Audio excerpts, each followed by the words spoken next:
I see Mrs. Amanda Parker there, Assistant Principal for West. Hello. Mr. Matthew. Hello. Hi there. Director of Special Programs, down in the bottom corner. Good evening, everyone. Good evening. Hello. And then Amelia Clark, our new HR Director, in a couple of days. Hello, good evening. Hello, everybody. Good evening. Welcome aboard. Yep. Good choices. All right. We get a motion to approve the agenda. So moved. Joe. Second. Keith. All in favor, say aye. Aye. All right. Do I have something to read regarding the hearings or? No.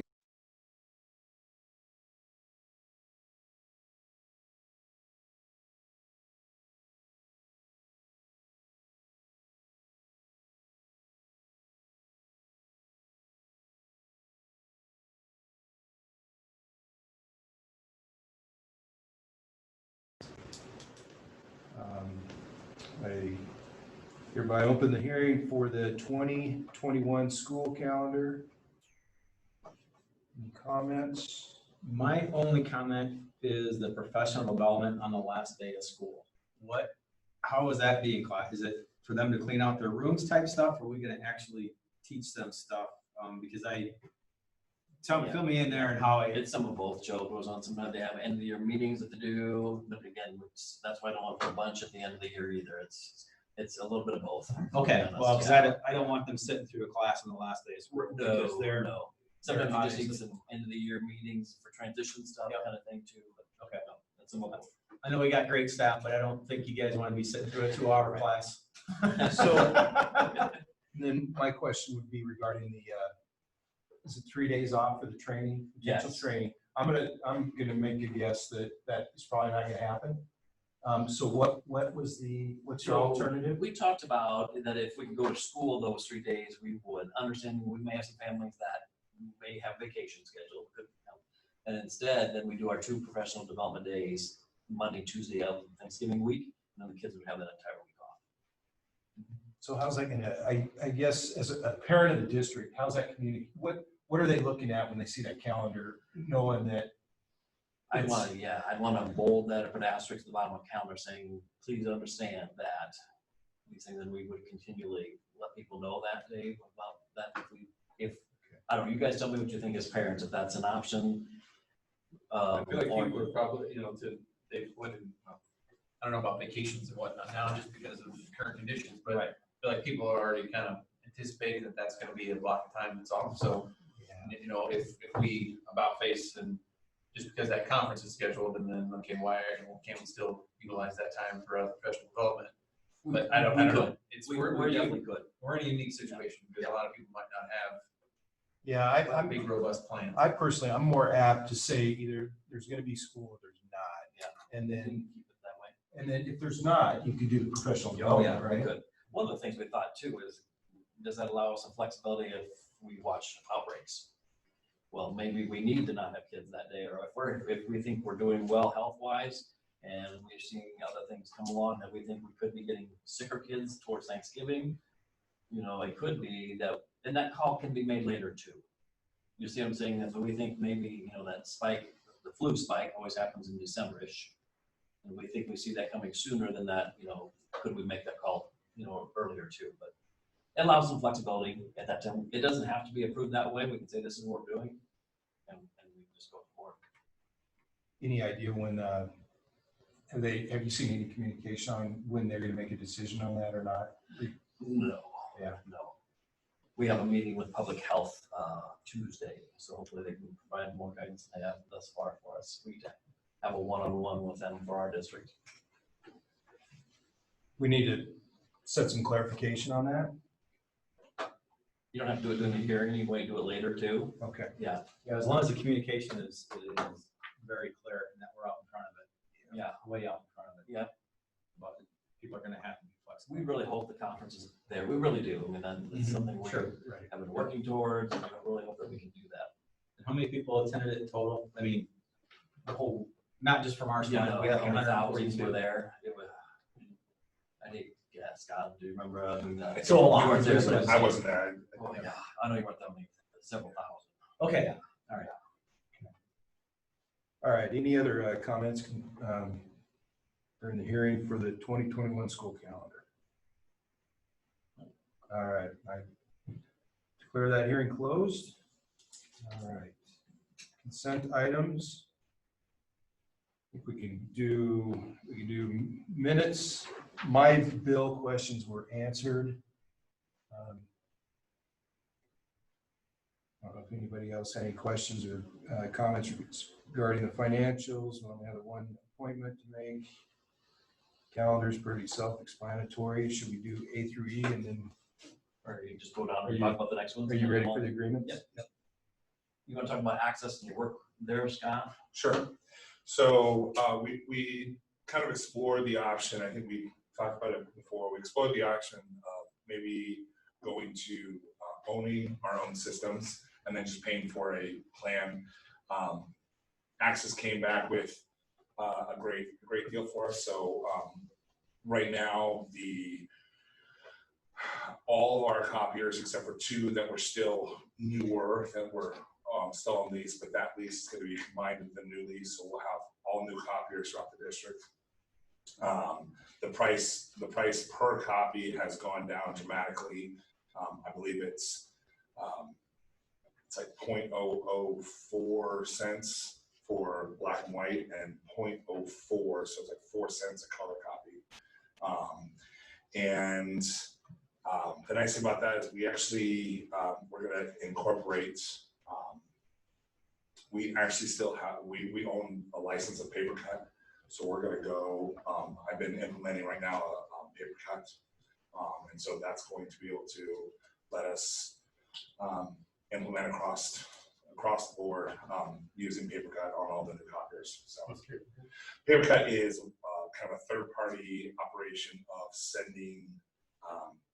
Print management. Yeah, it's print management through, so whatever you send goes through there. So I can designate, I can give a staff member and say, hey, you have $50 worth of color copies, and we can then cap it there, and then if they need more, we can have it. It's also a way of letting our students print, but then capping it. So if a kid accidentally sends 1,000 copies out and it's at 10, well, it's going to stop them pretty quick because they don't have access to 1,000 copies. They'll stop it. So, not that they have actually. The nice thing is the paper cut doesn't just do copiers. Students don't have access to the copiers, but this is also, the paper cut will also control our printers. So this model, what's the savings going to be then for the new? Is the monthly unit cost better than what we're paying for as well? Yes. Yeah. I believe off the top of my head, I think it's like $1,300 a month cheaper For all the devices? for all. And then our printing costs will be. Our printing, that includes our printing costs, the $1,300. Oh, so it's just a fee. It's not a cost per print. It does, but they average it out. Oh, okay. So we buy so many copies and then we get charged overage at the end of the. So yeah, we buy like 600,000 copies a month or something like that. And their service is fine, and because it's a 4-year deal. I believe it's a four-year deal, yeah. And if we don't terminate it, it's 60 days prior to, and then it auto renews for a year. So I gotta make sure we put that as a little calendar reminder. And We'll have that. Yeah, they're good about that. They are. When I first came here. I just don't like prayer contracts. I know. They always. When I first It doesn't came matter, they're here, always all terrible. we had a terrible contract with a different vendor, and I've had fewer comments in the past 8 years than I did the first year just with other companies, so that alone was worth a lot. Access, they're one more reputable. And that's, no, I know, but it's just no matter what, it never is ideal. It's just the way it is. But no, that's great. It sounds like it's gonna save us money on the usage fee, plus that's lower cost per print, and it sounds like a good deal, so thank you. Yeah, no, I'm happy with it. Yeah, I think it's gonna be a good deal. We've read all these contracts, and there's 14 pages of Yeah, documents. so fast legal, yeah. I know there's a lot. I just- The other, just another savings that's not actually incorporated in there, but I believe the elementary principals will really like the savings is that Specifically at the elementary level, we're gonna put in the workrooms, the new ones in the teacher workrooms will have color, so that teachers will be able to print to color in the workrooms and get 4 cents a copy, as opposed to printing color to the lab at a printer at 27 cents a copy. So we should see a savings there where we're not buying as much toner. So we may not see the savings directly with our bill there, but we will see a savings of POs coming in at, like, I think we looked at it's $1,700–1,800 a semester of toner just at the elementary level.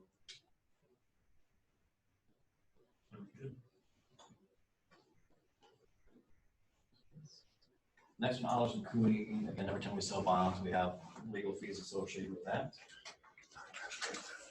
Number 3, starting with project, DCI as the construction manager, whenever they need contractual services, will solicit those lowest bid for those. Pepsi was tabled from last time, so we left at numbers.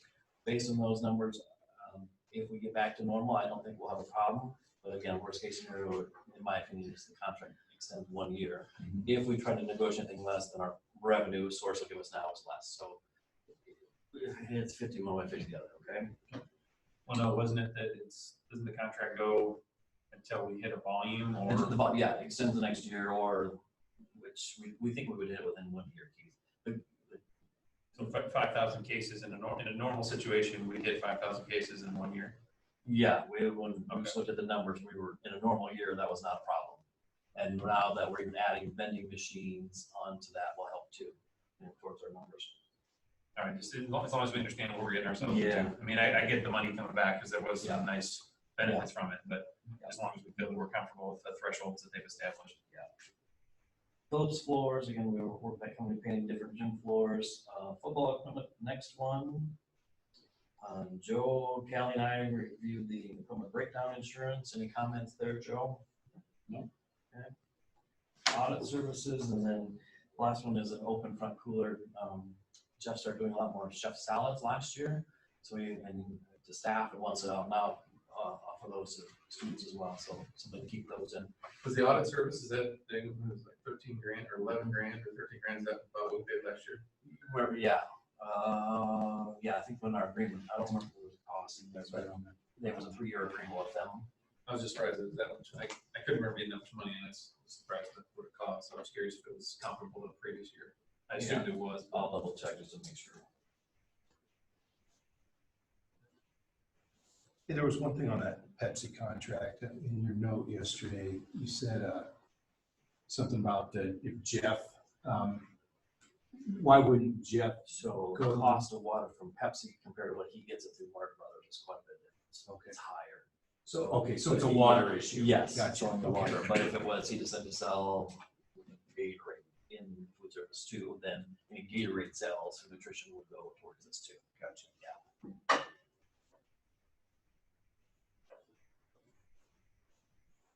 Didn't we just replace a lot of helmets? You have to replace them each year. After 10, after 10 years, they gotta go on. Yeah, so it's kind of like a rotation. Rotational basis, okay. Yeah.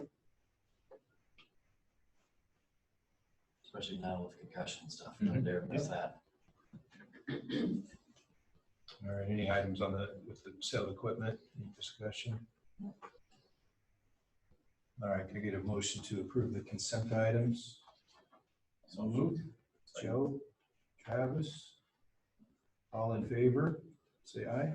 Aye. Aye. All right, public comments, communications. There were none. Just the city hall none. That was from last time.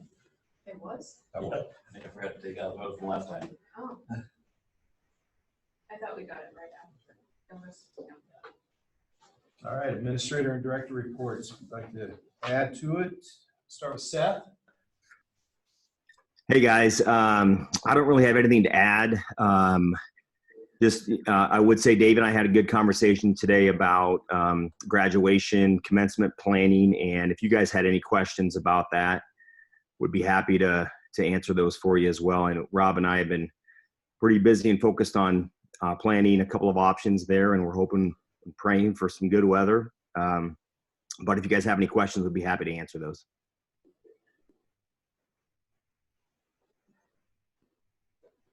Thank you, Seth. All right, John. Hey, good evening. I don't have a lot to add. Next month, some of the things that we'll be doing, Ben and I will be having a planning meeting next week to kind of get organized for the summer as far as PD and get some goals in order as things come at us that we have to make adjustments on as we get closer to the start of school. The other thing is our furniture will be coming in about mid-July. So I'll be busy working with June and the custodians on getting organized to get that back in the classrooms, and really excited to get that in the classrooms and have our kids utilize that. That's everything that I have. Thank you, John. No Morgan or Corey today, this evening? Or Morgan's on there. Morgan on there? Yeah, Corey's on vacation. Sorry, Morgan, we can't see you. I don't have anything to add. I just want to give a huge shout out and thank you to all the teachers and staff members that are helping us out with the Return to Learn plan. We'll probably call on all of them too for the Return to Open plan as well. Just thanks for all their time and commitment to collaboration.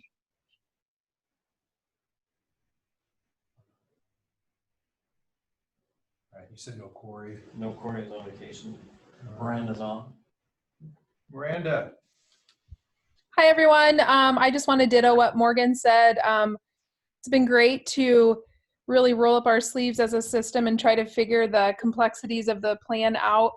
And even some of our new ones that are on the call tonight with Matt and Amanda, they've done amazing, jumping right in and trying to figure things out with us and bringing awesome resources to the table. So I just wanted to thank them for that.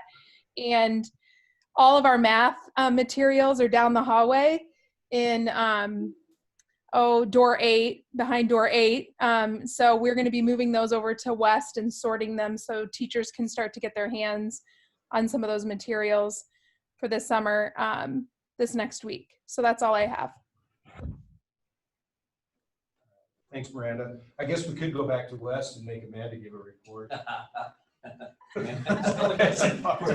up there. I think she has you on mute, Potter. Yes, I do. All right. See, is MJ? She's on vacation. Okay. And Reese, they changed the ballgame from Matt Ballard to here tonight because Ballard didn't have electricity, so he's not there. All right. Quick question. How close are we to having what our final plan is, what the first couple, 3 weeks of school are going to look like? We're not, because that comes with return to open. Okay. So what we have to, and this is a joke, what we have to do by July 1st is the return to learn plan. We finally saw what we have to do. We go through each question with check mark what we're doing. We don't have to put in narrative.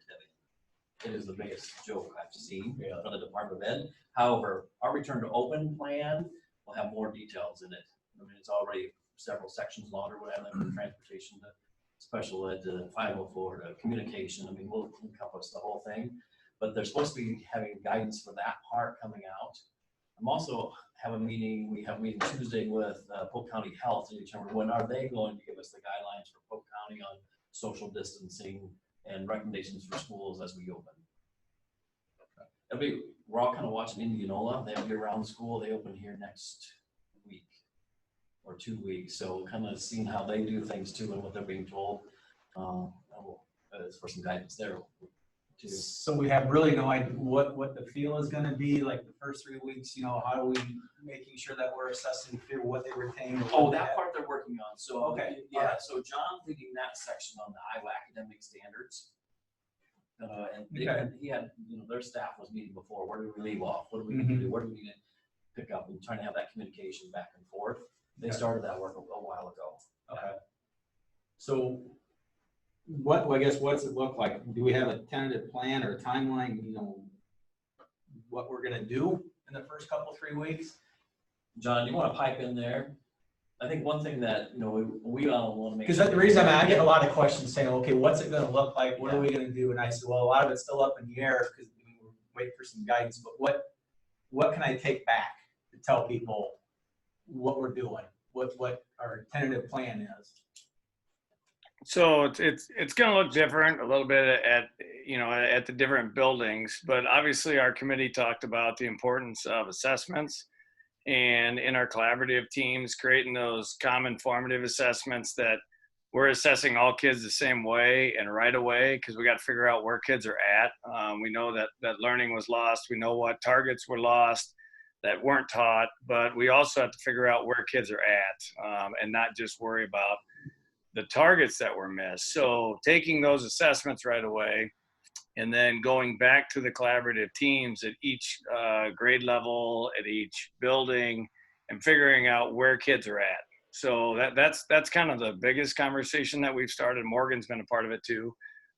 So an actual plan of like, we're gonna test kids on this day hasn't been set up. But I think that's what each administrator, especially probably once Seth gets done with graduation, he probably hasn't thought about it as much right now. But that's what we're really working on planning. What is our first 6 days of PD going to look like before school starts? And depending on if we're all in school or we're in a hybrid, we're planning on being all in school. But we have to be ready for multiple avenues to be able to test kids. And that means possibly testing kids online and figuring out where kids are at also. Okay. Morgan, do you want to add any to that? I mean, that's kind of where our committee was at. I mean, those first 3 weeks are going to look a lot the same as a normal school year. Our teachers are going to be working hard, building strong, solid foundational relationships with their new cohort of students. But yeah, I mean, the stuff that John spoke to too, we want to know where students are at, and we want to, hit the ground running, but we can't lose sight of how important those relationships are, that social emotional piece. Coming off of this, it was big for all of us. It's big for all of those, for our students as well, probably even more so. So we have to have our routines and procedures down and really getting to know, listening to our students, getting to know them, so that they know how much we care, so we can pull it out of them on what they know and build upon that and, close the gaps. Okay. And I would just add, I know Morgan brought this up in an admin meeting this week, but I just wanted to share, I think perfect timing is where we're at in our PLC journey, that the collaborative teams are going to be more important than ever. At the high school, as we think about the lost learning, the essential learning targets that were missed out on, that's where the expertise of the team really comes in play, is what's the best place to insert, that lesson or topic or learning target that was missed. And so all the work that was done last year amongst those teams I think we'll really see come to fruition this year. And it's just perfect timing that we've been working, on that. The PLC journey and those collaborative teams are going to be so important. And one of the things I heard teachers talk about in John's committee was we're going to spend time on teaching the technology, because at a drop of a hat, we got to be ready for them to go home and then continue. Sure. So that's another, piece right off the bat too. Joe, I can Thank you.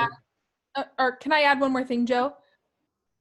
I'm going to drop in just a link that the state gave us. It's a timeline. We're going to review that next week for our admin meeting and just see where we're at and what we've already accomplished. And that helps kind of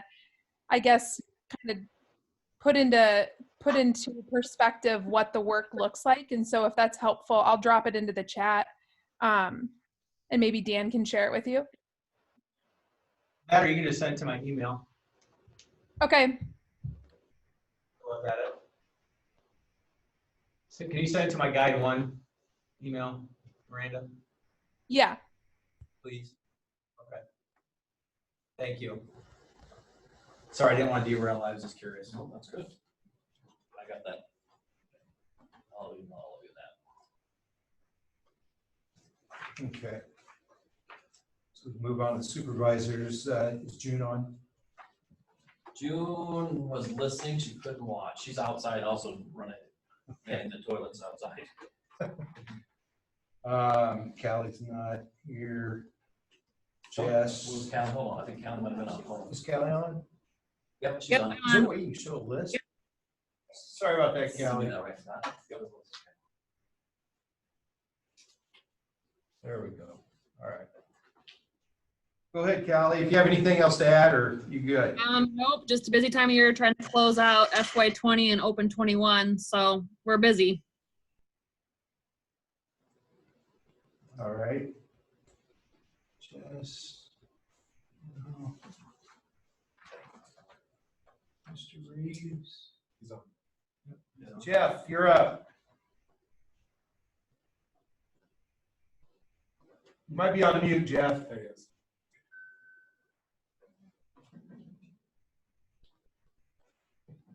As soon as you started talking, he went off. Oh, he's off now. Yeah, as soon as you started talking, it went off. Was he all fired up about something? There he is, he's back. Hi, Jeff, you're up.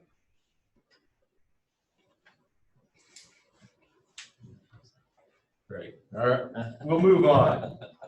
Mr. Grouden? I have nothing to add other than We have his plan on the Yeah, agenda the later. agenda, right. Yeah, Yeah. okay. All right, Mr. Pearson. He's on vacation. All right. That's that. All right. Thank you all. Okay. New business. Open enrollment, Dan.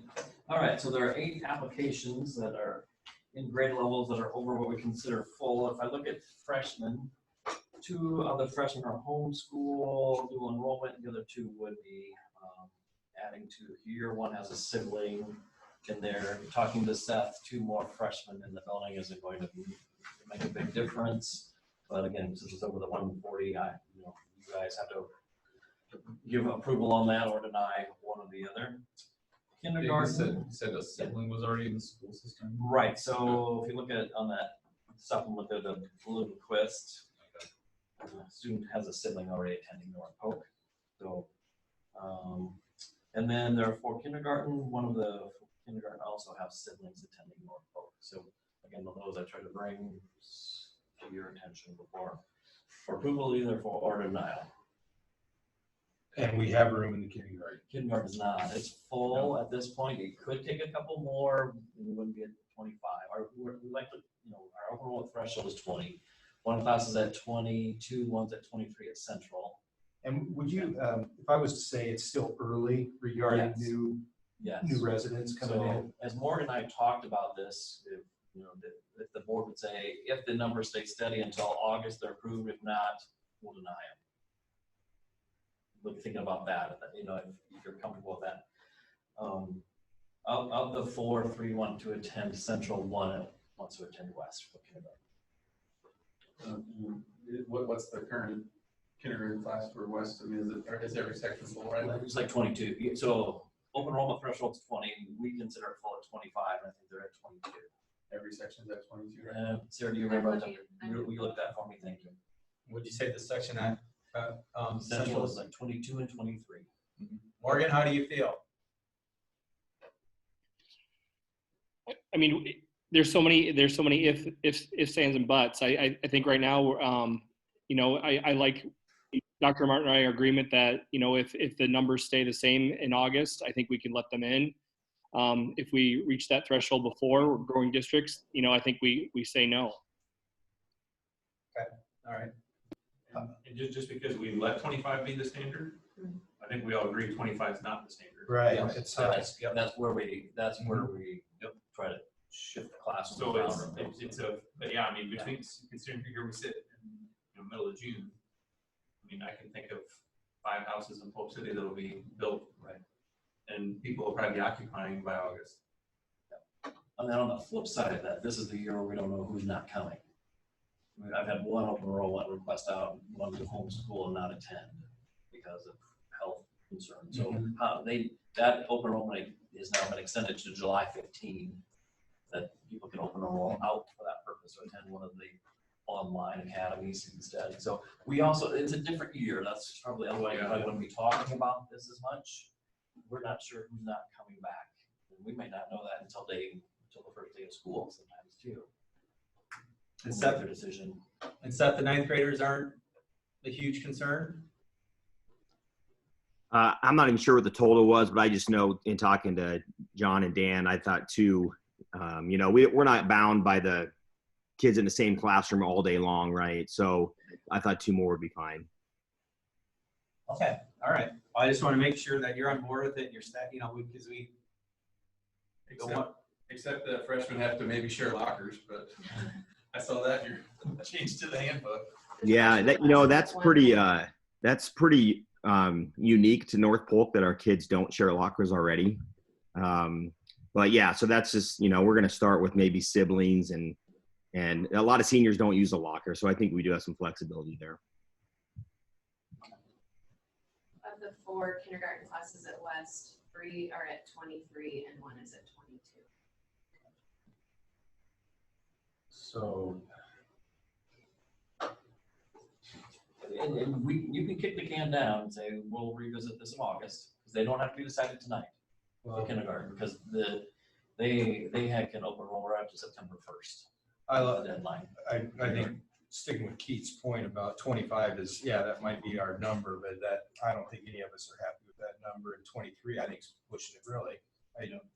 So my thought would be, let's hold on approving this until August based on the numbers. The kindergarten ones or freshmen too? Kindergarten for sure.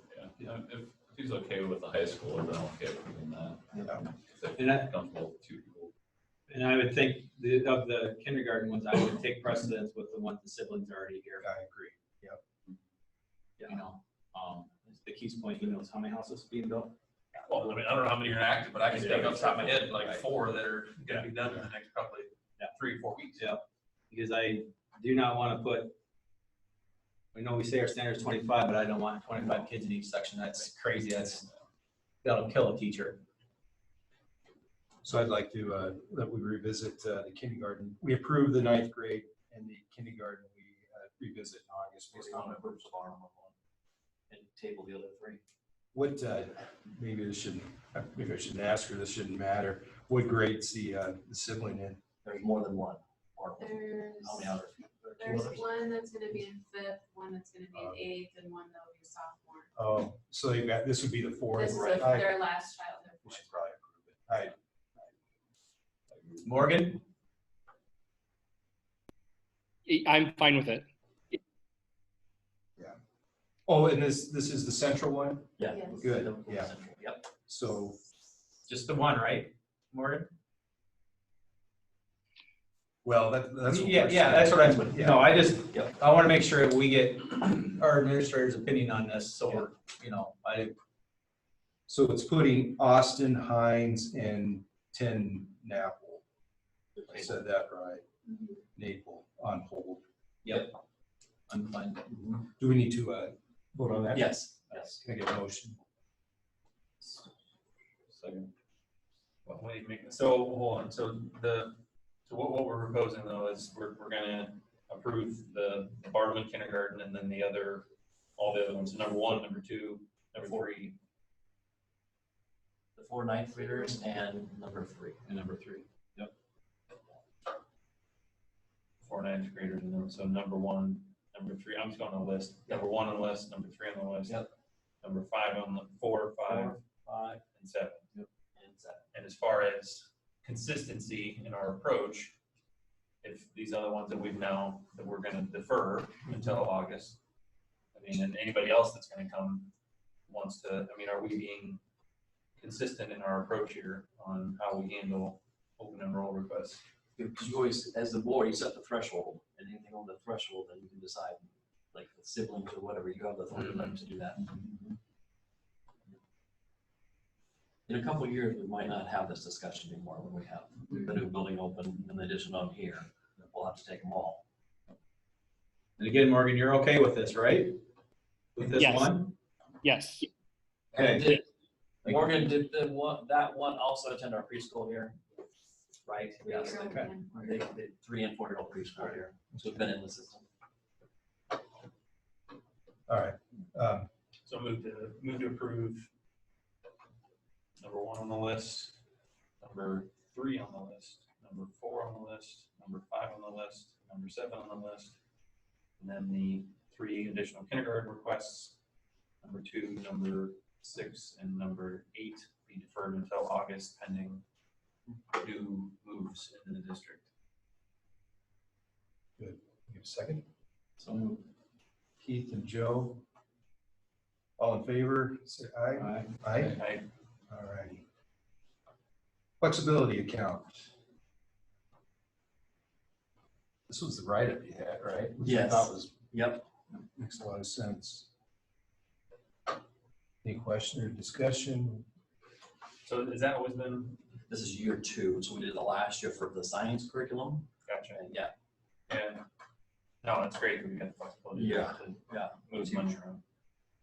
Any concern about, so as far as one was coming out of, was the PD budget, what was one of the chunks of money? Was it $30,000? No, there's no concerns there. There's No, I just mean the fact that we didn't spend it. Why didn't we have?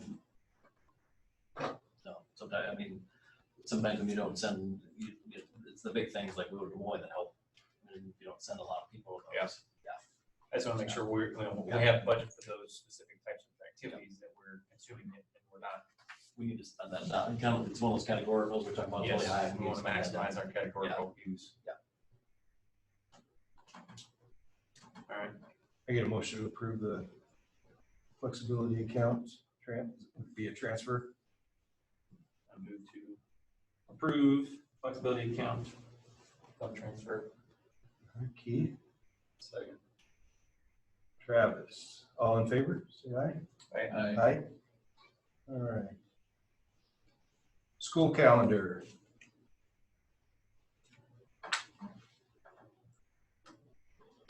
Discussion. Is there any change versus what we had already looked at prior, or is this the same? It's starting on a Monday instead of a Tuesday, starting Monday. Less full day PDs. We took those up for more instruction time. There's only one second semester, like February 15th in there. Again, it's the 2 hour late start on Monday. I know that was something we talked about last time. And start stop times. Start stop time would be different, yes. So starting at 8:15, ending at 3:15, like we talked about last time because of some middle school issues and then secondary issues. That's across the district. Across the district. Yeah. Now, when that second building comes on board, we may have to look at some staggered times. That may change that a little bit, but The second one. building comes on board in Polk City, we might have to look at that. But for right now, that works well.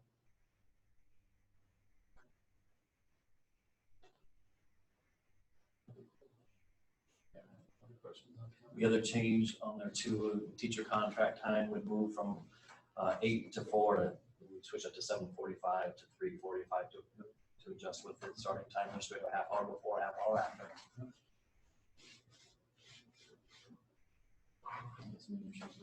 And I think probably hard to read in that little screen on there, but it was 160 hours over what state mandated, which translates to about 25 days of learning for us on top of it when you consider hours. Is that pretty standard what we've been Been trying to around that, yeah, I've been trying to stay around that level. So so we can really eat snow days. I mean. Yes, yeah, I'm good.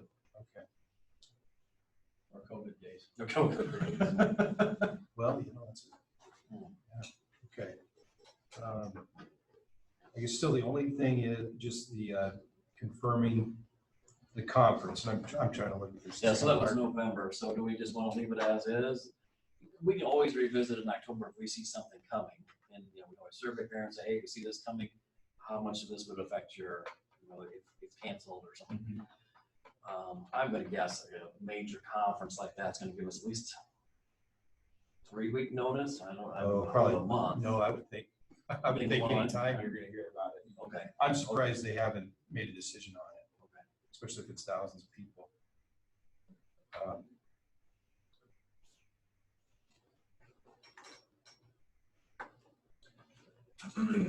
I don't know. Like I said, was last year the first year we did that?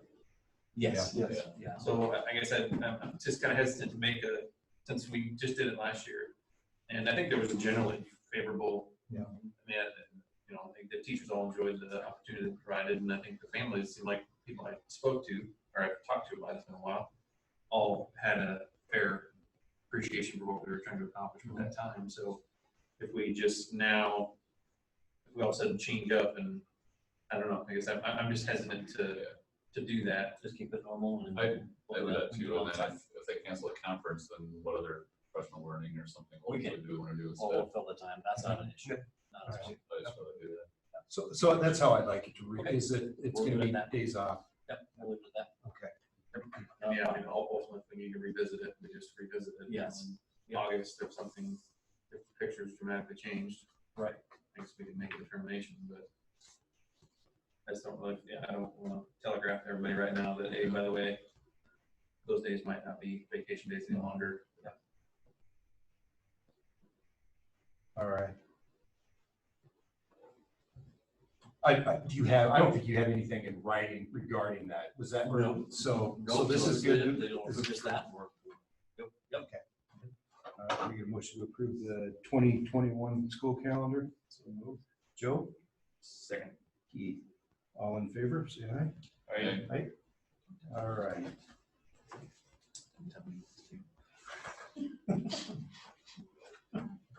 Gotcha. All right, commit the June 30th, 2020 general fund balance. Just set this year, and Seth has a little bit of money to carry over, and he's gonna get some ideas what he wants to spend it on. All right. You want to share what those ideas are, Seth, or you good? We Yeah, discussed it. the three big sort of categories are we want to add some more signage to the high school campus. Looking at some double-sided pole signs out in the parking lot, and perhaps what they call a memorial sign out on the driveway. Maybe a digital sign out there for announcements and whatnot. So signage is one. The other would be technology. Been working with Scott a little bit about some technology to the commons, adding some more TVs there for daily announcements and things like that. Part of that, guys, would go along with that new broadcast class that we're offering. And then thirdly, we just need some more teacher desks, as we've added some new staff members for next year. Could you pave the parking lot with that money too? I don't think so. All right, that sounds good. That's 6 inches. They want to be equal to I get a motion? So moved. Joe? Second key. Keith? All in favor? Aye. Aye. All right.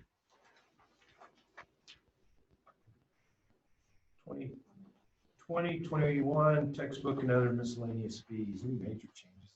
No, we aligned admission prices with Raccoon River, so there's a little bit of a change there that we charge 5 for student, adult and student, I think we were 5 and 3 in the conference. That's the only, otherwise, you saw a little bit of increase I did on each one for Saturday school pay, teacher frequent pay, extra duty went up. I figured the 2 to 5% range. Substitute teacher, we were at 128, I rounded to 130 for substitute teacher. We had talked about that a few years ago. How are we there rate wise? We are towards the top. Yeah, towards the top. We ever have issues with subs or? Everybody has issues with subs. Oh, really? Yeah, there's a sub shortage out there, but again, if we can get them to drive from Mankey out here, because we pay a little bit more, then that's more of a bonus. have looked at or any concerns or got more issues with this school year as well. Some of the subs are more retired or that there. Oh yeah, there's that concern where there's concern our own, our most vulnerable population, the bus drivers, our own employees there. So and we've got things all the way around there.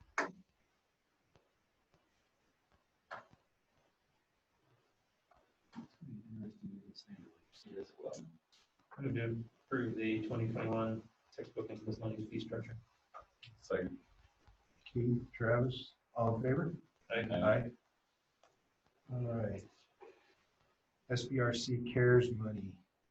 So we have to have a request that the SBRC allows us to take our whopping $40,000 stimulus check we got and take a transfer from general into nutrition. And as Cal and I talked about, that's the fund that took the biggest hit. There was no revenue during that time, but we have all kinds of expenses, so we can help offset some of that in that food nutrition fund, that 40,000. And he did have, did we have over 20,000 in donations? Though? Yeah. It still didn't cover costs. No, because labor loan was 85,000 during that time. The 20,000 donation helped cover the food costs during that time, but we didn't, labor costs was huge during that time. Okay. The motion? Move to approve the SPRC CARES money transfer, 40,136 from general to the lunch fund. Keith? Joe? All in favor? Aye. All right. Handbooks. I would actually, since these were just in there, I'd like to table these until just next month. Give us a chance to read through them. Can you do this day, because like they officially start July 1st for our employees, approve them? We can always bring them back with any changes we need, especially with Amelia, you know, looking at some things just so that is there any certain ones you were concerned with and that you would want to table? But What was it, was there, I mean, the other ones had the changes, which they were very Yeah. minor, they were minor, but the district one, that just had the 2 handbooks listed. there were the changes on the inside covers there, don't you put those? You put the changes were listed in there. Oh. Yeah. Sorry about that. I'm looking for a separate file like the other ones. Yeah, so put them right at the inside cover in there. You know, and once Amelia riddles them, I know there's gonna be some changes, but at least we have something in place starting July 1st.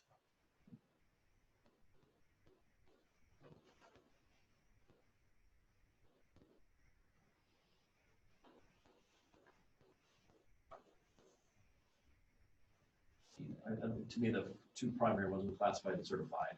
Was that the one you were worried about, Dave, or you wanted to look at activities a little? Well, I was wondering, yeah, which is fine, but if we could, those 2, in my opinion, should be the ones we try to make sure they're in place. Because they specifically have the dates on it. When we say handbook, it's for that specific year. It doesn't carry over if it's not reviewed. Well, it probably could be because one of them was major, the classified's never been approved. So we need to 2016, get that 2017 was is the what we last have on the one, website so- right now. Yeah, the classified is one we need to for sure get in there. There's no changes, was there changes to that one? Or that's, Just a few minor, just verbiage. Like the sick leave that was approved. Yeah, we have the sick leave that was approved during negotiations in there. Yep. You know, those things are covered. We put that plan in there, Joe, that you guys that were turned to work on. Yeah, those, that in there.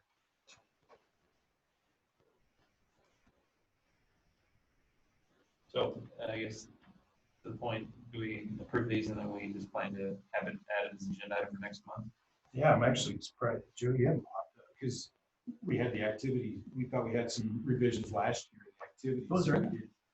But they weren't in there right away. Am I wrong on that? No, I thought we got those changed right away because where it said, state. Did you verify? Yeah, state, regional, district, competitions or activities take precedent. That was on the very last sentence of that paragraph. Yeah, Last they sentence put or it two? in their administrative section too, but that was the change in the handbook. I'll pull it up, but no, it's in there. Okay. If an out-of-school activity coincides that paragraph with the school sponsored sport. I remember, because I know it's in that sentence is one of the last 2 of that paragraph before it starts going down, breakdowns, AD's call with mutual agreement and state competition ever, but it does say in the paragraph before that, state, regional, or district activities take precedence over the competing sport or competing activity if they declare that one as the primary. All right. I'm fine. Because we already go back, it's a handbook, so we can change that. Yep. Anything like that. Okay. But you can read it, but it came up to your point, Dave, from last year, that, yes, It's right here in case of 11 events, students not identified their priority following criteria and priority list, we determine which events student will attend. The AD will meet with coach sponsored by state district competitions and competitions. Okay. And that sentence is in that paragraph, right? State, regional, district, consider events will automatically take precedent. Yep. That's the verbiage I think you came up with. Yeah. Get a little Jack here.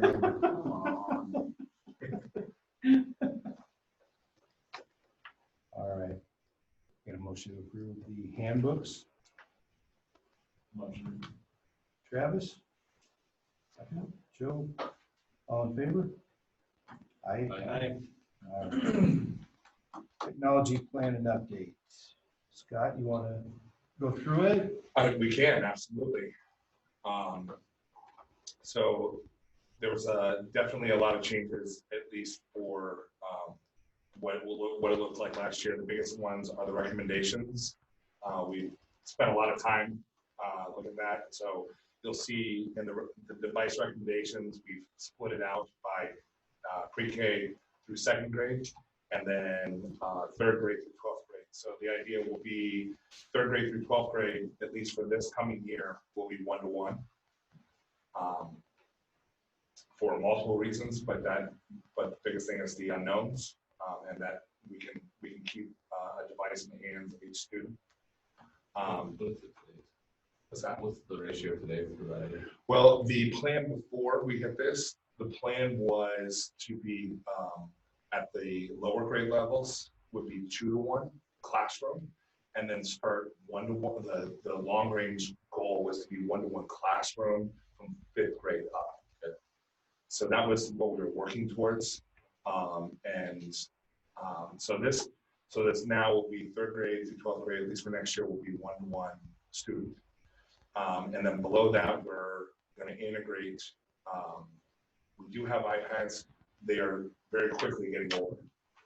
And what we'd like to do is start to integrate more Chromebooks, especially the 2-to-1 Chromebooks that are touchscreen. Using all kinds of different sign-in software, we can actually make that work out really well. Especially even the lower grades, we're going to work with those teachers to where the students have a badge that has a QR code, and they just hold it up to the Chromebook camera, and it blocks them, and it takes that student exactly where that student needs to go. And then the idea on that would also be, so they'll have pre-K through second grade, we'll have 7 Chromebooks in each of those classrooms. That will also help that if we do go into some kind of quarantine, or if a student can't come that's at that level, that we might be able to use those devices to be able to send home also.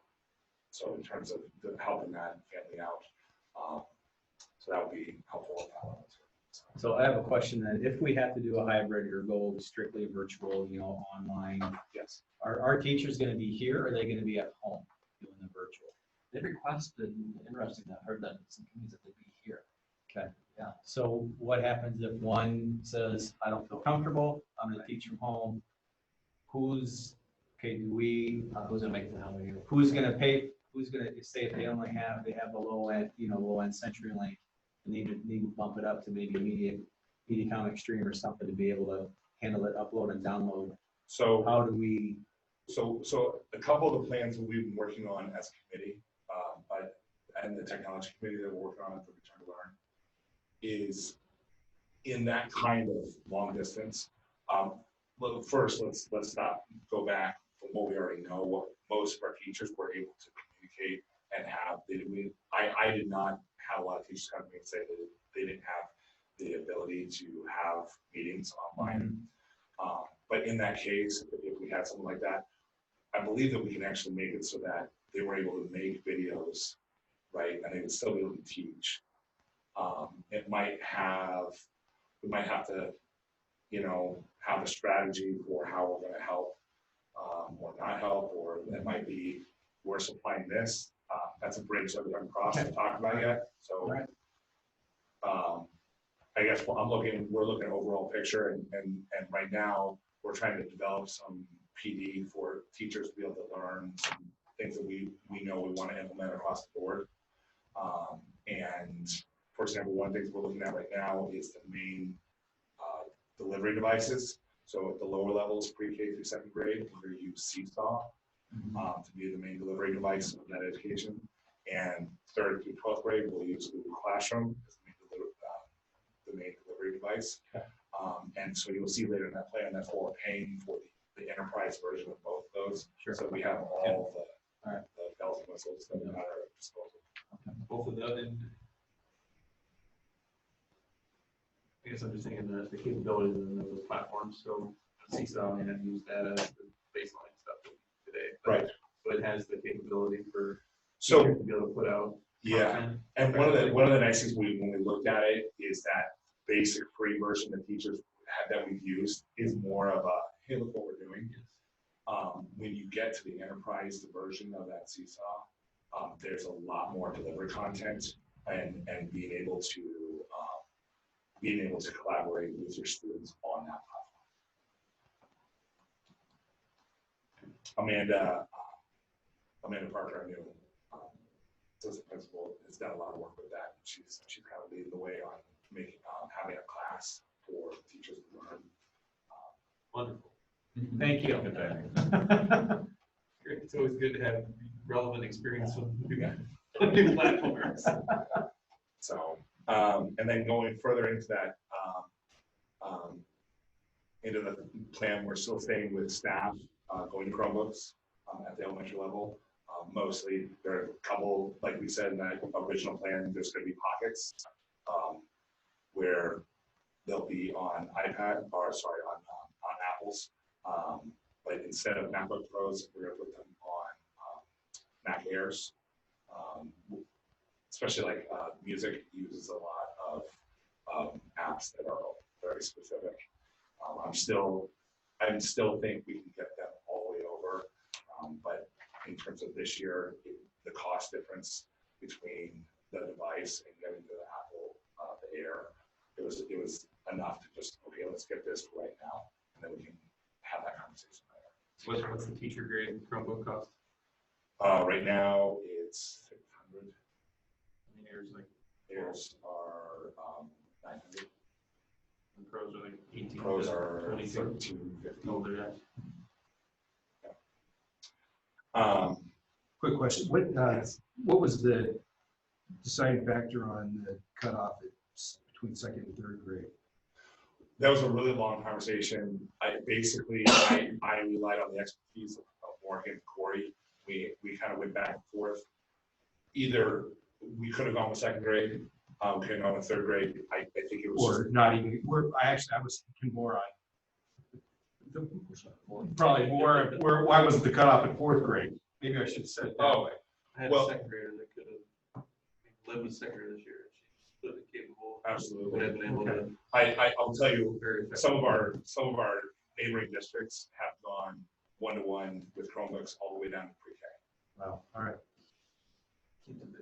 Yeah, I'm just telling you, I'm not advocating that or not advocating that. I'm just like, At that level, I'm just curious, are they keeping these at school or are they taking them home each night? which level I'm on? Well, the low level. Any of the levels. Anything that's one-to-one is going to be going home. Then to Travis's point on the substitute teachers, and we're doing all this virtual, who's going to be the standby person to help them be the? I'm assuming somebody's going to have a plan in place for it. I think talked about that. Okay. I just had a conversation with Dr. Martin about this, that it's a conversation point that we've talked about. And I talked with Dr. Martin about this, that I think that just offhandedly, I believe we're going to rely on that PLC work and vertical PLCs to help with that immediately, and then try to bring us, if it's going to be more than a couple of days, we're going to try to bring a sub in to do, especially in more distance learning, then you'll bring someone in to bring them up to speed. But if we're completely distance learning, then I think you're gonna rely on the people you have that already know what's going on. So when I brought that up in committee the other day, I've never seen John Richards go from color to pale so fast. Wake up, John. What do we do for our subs? So I guess, but then back to the heart of the question here. Yes. The request is that we need to buy 640 Chromebooks and 154 iPads, plus all the other peripheral stuff, right? I apologize on that. That should have said Chromebooks. We're not the only iPads. I apologize. I apologize. The only iPads that we're buying In the plan, you'll see that that's actually for staff. So 794 Chromebooks. Yes, and then with the spare, so the whole order is for 830. What's the lead time on Chromebooks these days? We have a place in line right now. Waiting for this moment. My anxiety is through the roof. So does that mean you do a personal check to the? Yeah. Here's $20 to hold my seat. We have a place in line because I got lots of tips from what was happening. And Everybody's doing this. well, and not only that, a couple other companies, not Acer, were starting to talk about deliveries in October. Like so people moved to Acer, and so all of a sudden they're So you're calling as soon as this meeting's done. You're telling us, right? What is the lead time? I mean, what's your expected delivery right now? If we get an order placed tomorrow, what's your expected delivery? With what I already have in place, I'm hoping July 14th. Because the big concern I have is this source of supply out of China. I mean, all of a sudden things. Acer's made in Taiwan. Okay. Just got one. But I guess, but that's hard. Now it's the heart of the question here. You know, we're going to transition third up to 1-to-1, and that's the investment that we're going to make. And at least I really want to. The conversations I've had with the principals, I really want to make this really clear. I foresee this personally, and I will advocate for this because I see it being in 1 year. I really think we're going to move back to classroom 1-to-1 at 5th grade through 12th grade after this, and classroom 2-to-1, 2nd grade through 4th grade. So we're just preparing for the worst. Right? That's what we're doing. Preparing for what we don't know. How long does it take you to set up a Chromebook? One of these to get it ready to roll out into the student's hands? Jacob and I were working on that right now. We think the two of us working on this, we think we could get 830 of them ready approximately 10 to 13 business days.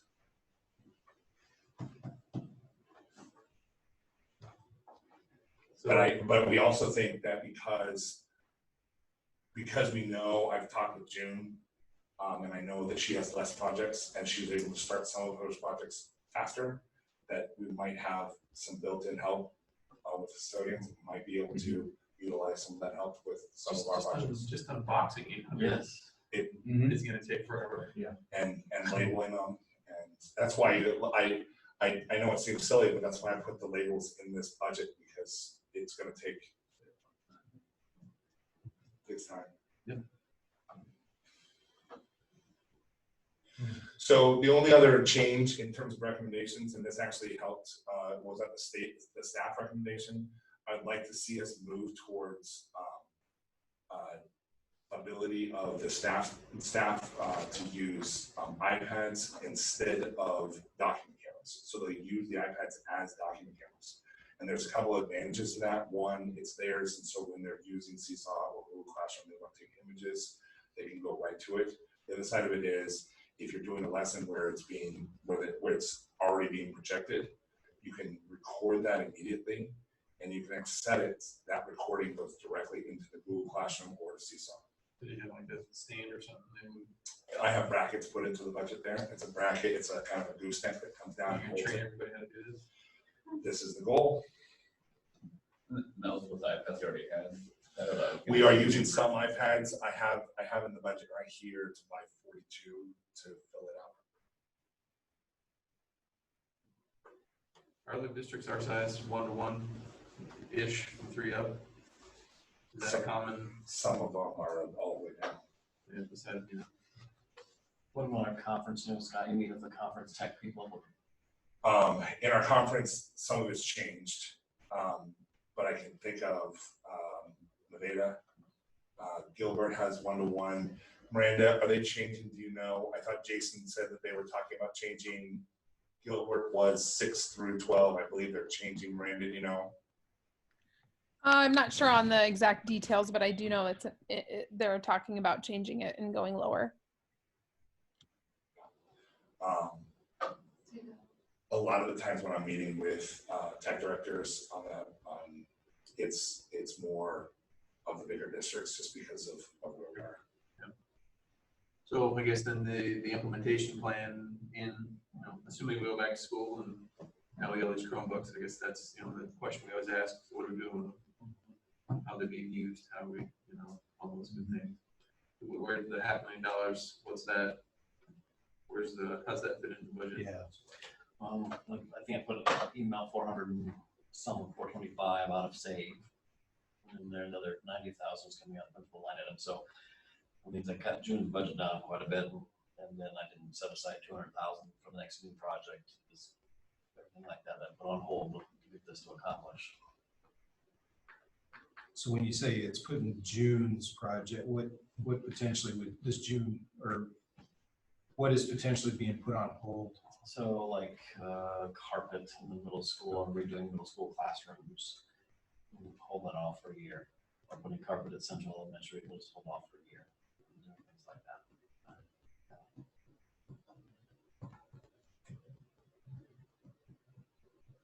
I like the plan, actually. So we've got time to get these bought. We got time to teach people how to use Google Classroom to effectively hand out content, how to use Seesaw to effectively hand out content, to create and craft all the content. This is to the administrators too, to create and craft the content, to be able to put, I mean, I guess I'm just thinking all the moving pieces that have to occur. Because again, if we're gonna have the technology, then, you know, unfortunately, we're put in that situation, are we gonna be able to deliver to the folks in the district that are gonna see this $500,000 when you guys bought what? I mean, again, I think everybody's, this is just, this is the reality of where we sit today, so it's just making sure that we're gonna spend the money, that we're gonna have the processes in place, the education in place, everything in place, so that if we have to. Yeah, so actively right now, we're writing PD for Google Classroom, Seesaw. We're also writing PD for Cami, Pear Deck, Nearpod, Flipgrid, Quizlet, Kids A to Z, Epic, WeVideo, GoGuardian Teacher, Newsella, eTextbooks, First in Math, Everyday Math, and then even 5 more content specific. Explain when you say writing PD. We're having, I have a committee of kind of the technology leaders in the district right now, the teachers, like Kim Holtz, Amanda Doherty, and we're just like that. We're actually writing some PD for teachers so that they can learn this. What processes and procedures? You talking procedures? Professional development. I apologize. Training. Yeah. So they're literally Just training. another acronym. I apologize. So yeah, so literally training courses. We're writing training courses for all of those things right now. These are things that they'll use. Can you add about 5 more to your list there, and then we're good? Absolutely. But I mean, in reality, if in April, if Olivia and my boys all had the computer that had all their stuff on it, and they logged into it, and they had all their meetings, and that would have been so much less stress. Yes. At our house. I mean, it really would have. It just so. And what we talked about, going back to that conversation, the first couple weeks of school is going to need to get these processes for these kids to know how to use it quickly, so that if that happens, yes, it should cause less stress at home.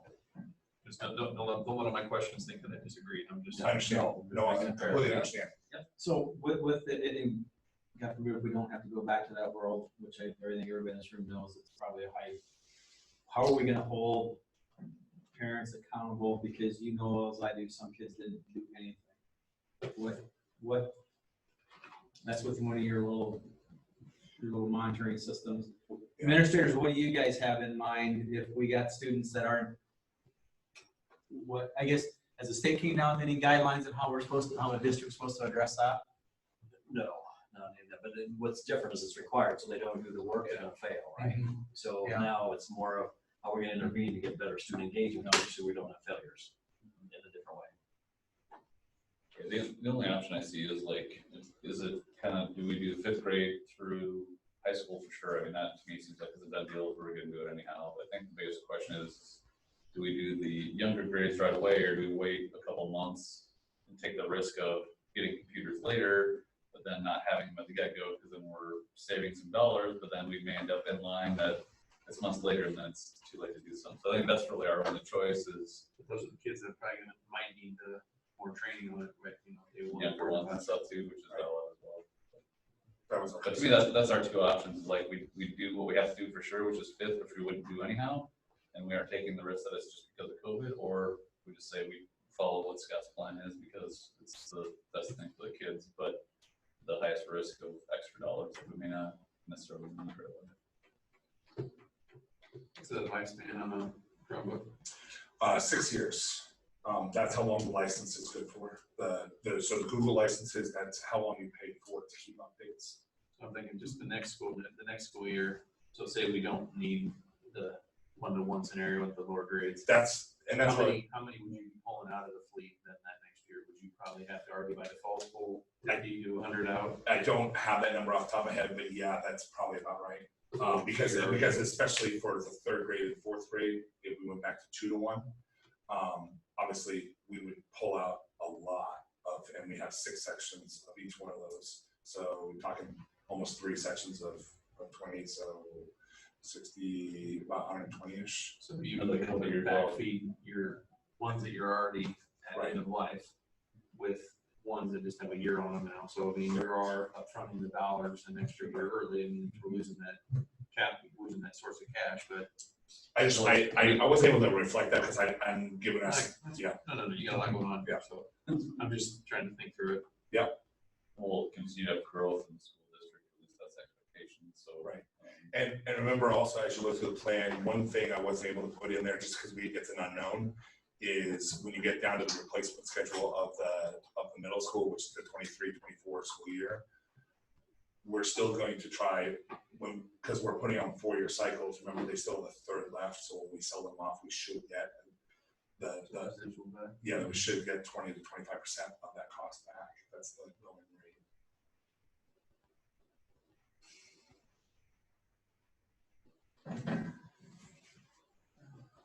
No further questions. Admins, any comments?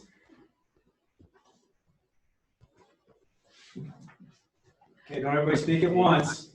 I would just say, the plan was to be 1-to-1 classroom, Scott, for the high school in 2 years.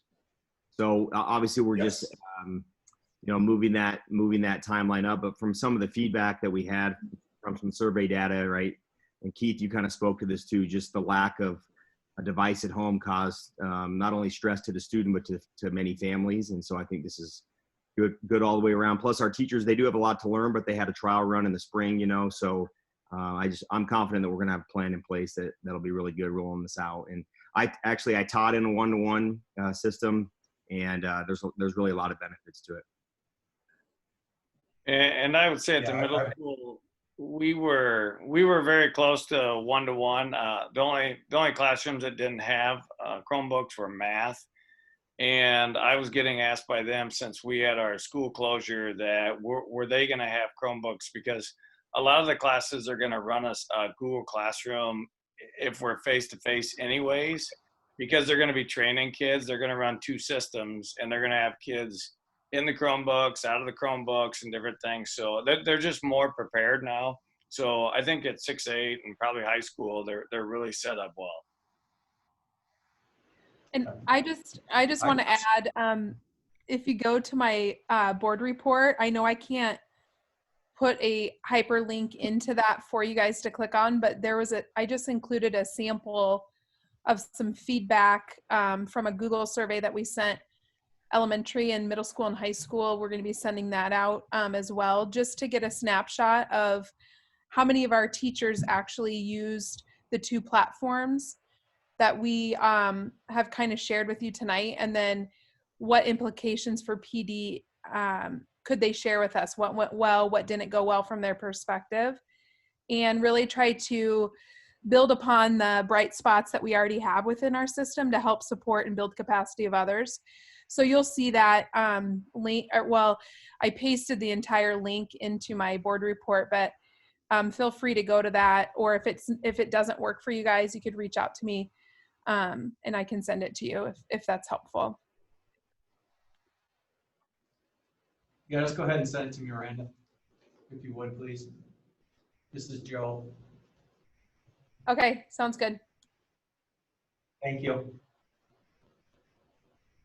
No, what I've just been sitting here thinking, I don't know, I would need to be told why we think we need to go back next year to not 1-to-1 after we go a year with it.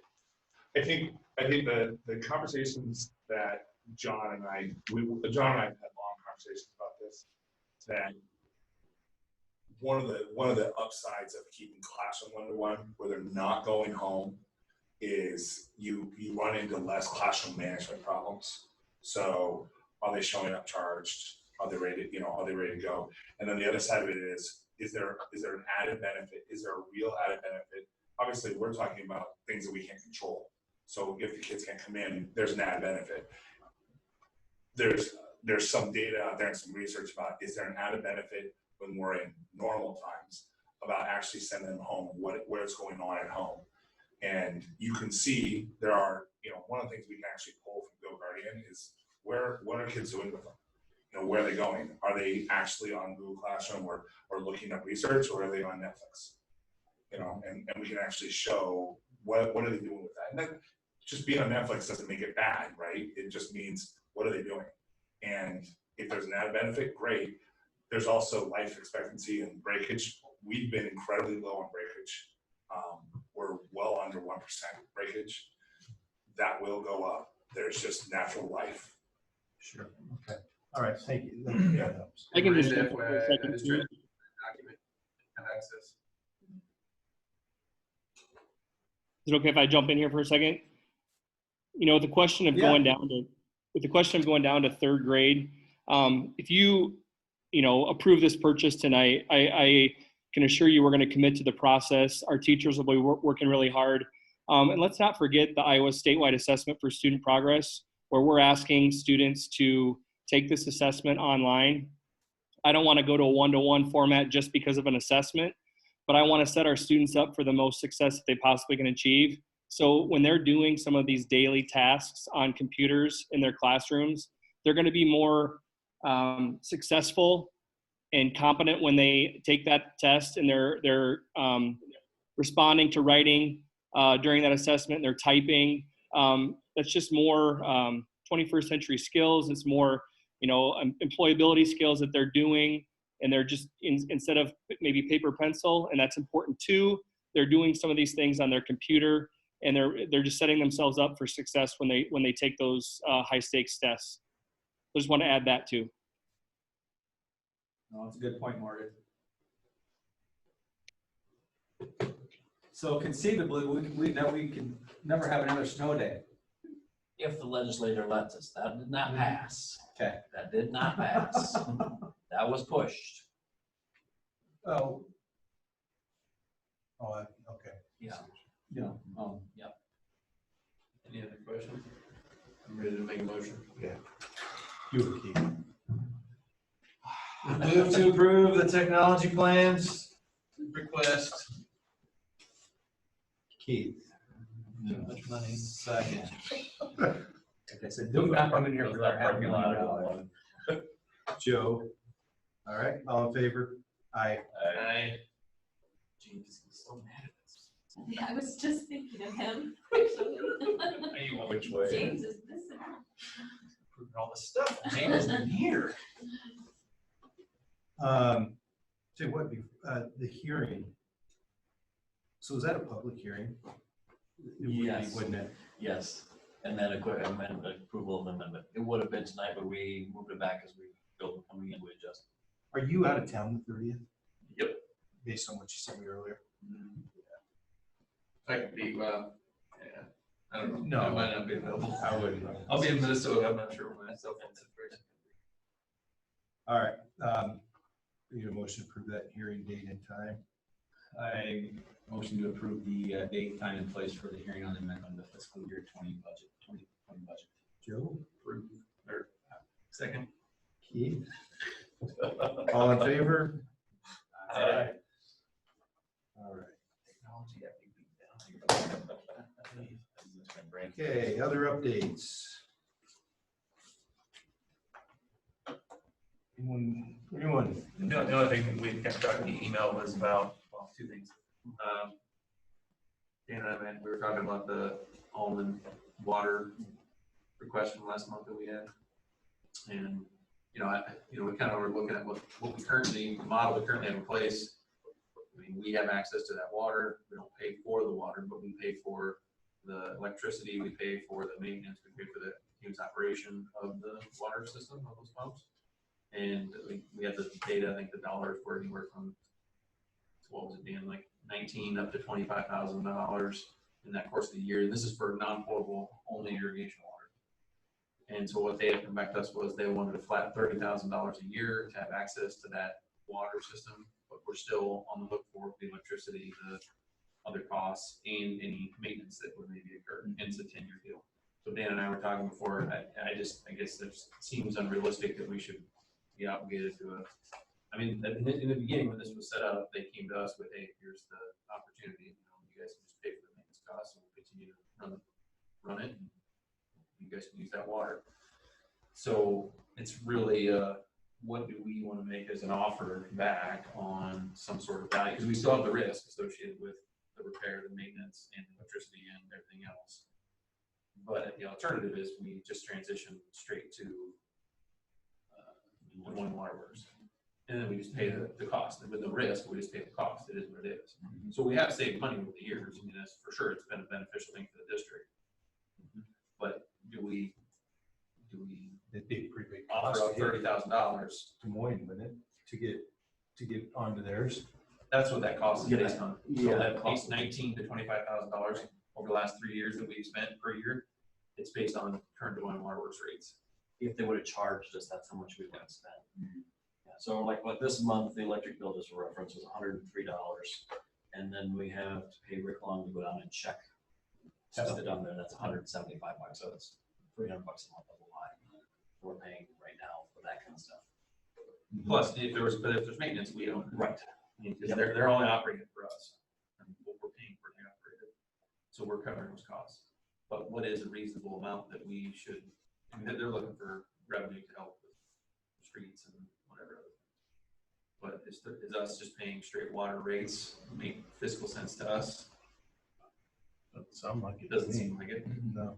I mean, we obviously it's been a good relationship. I mean, we need to not completely turn our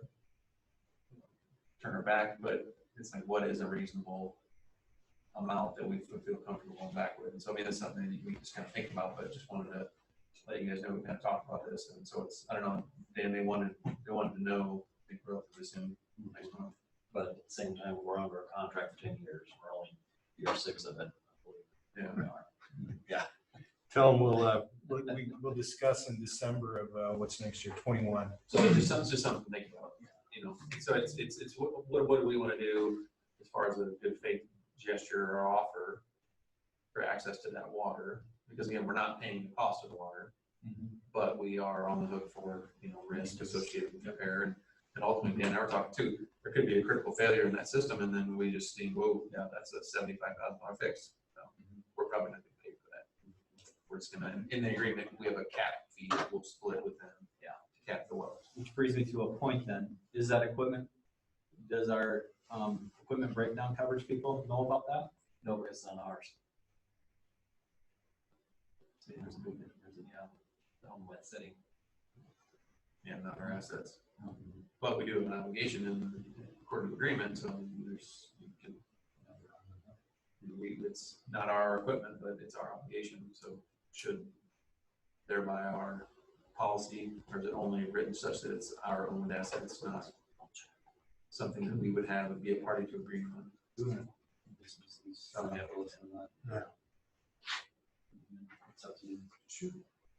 Yeah, I don't know if you guys need to, Seth, Matt, if you guys need to hang on, or whoever else is on there, based on what we're discussing.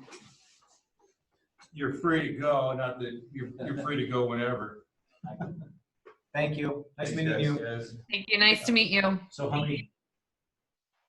many gallons have you used? Just type of number again, that's $24,000 of water.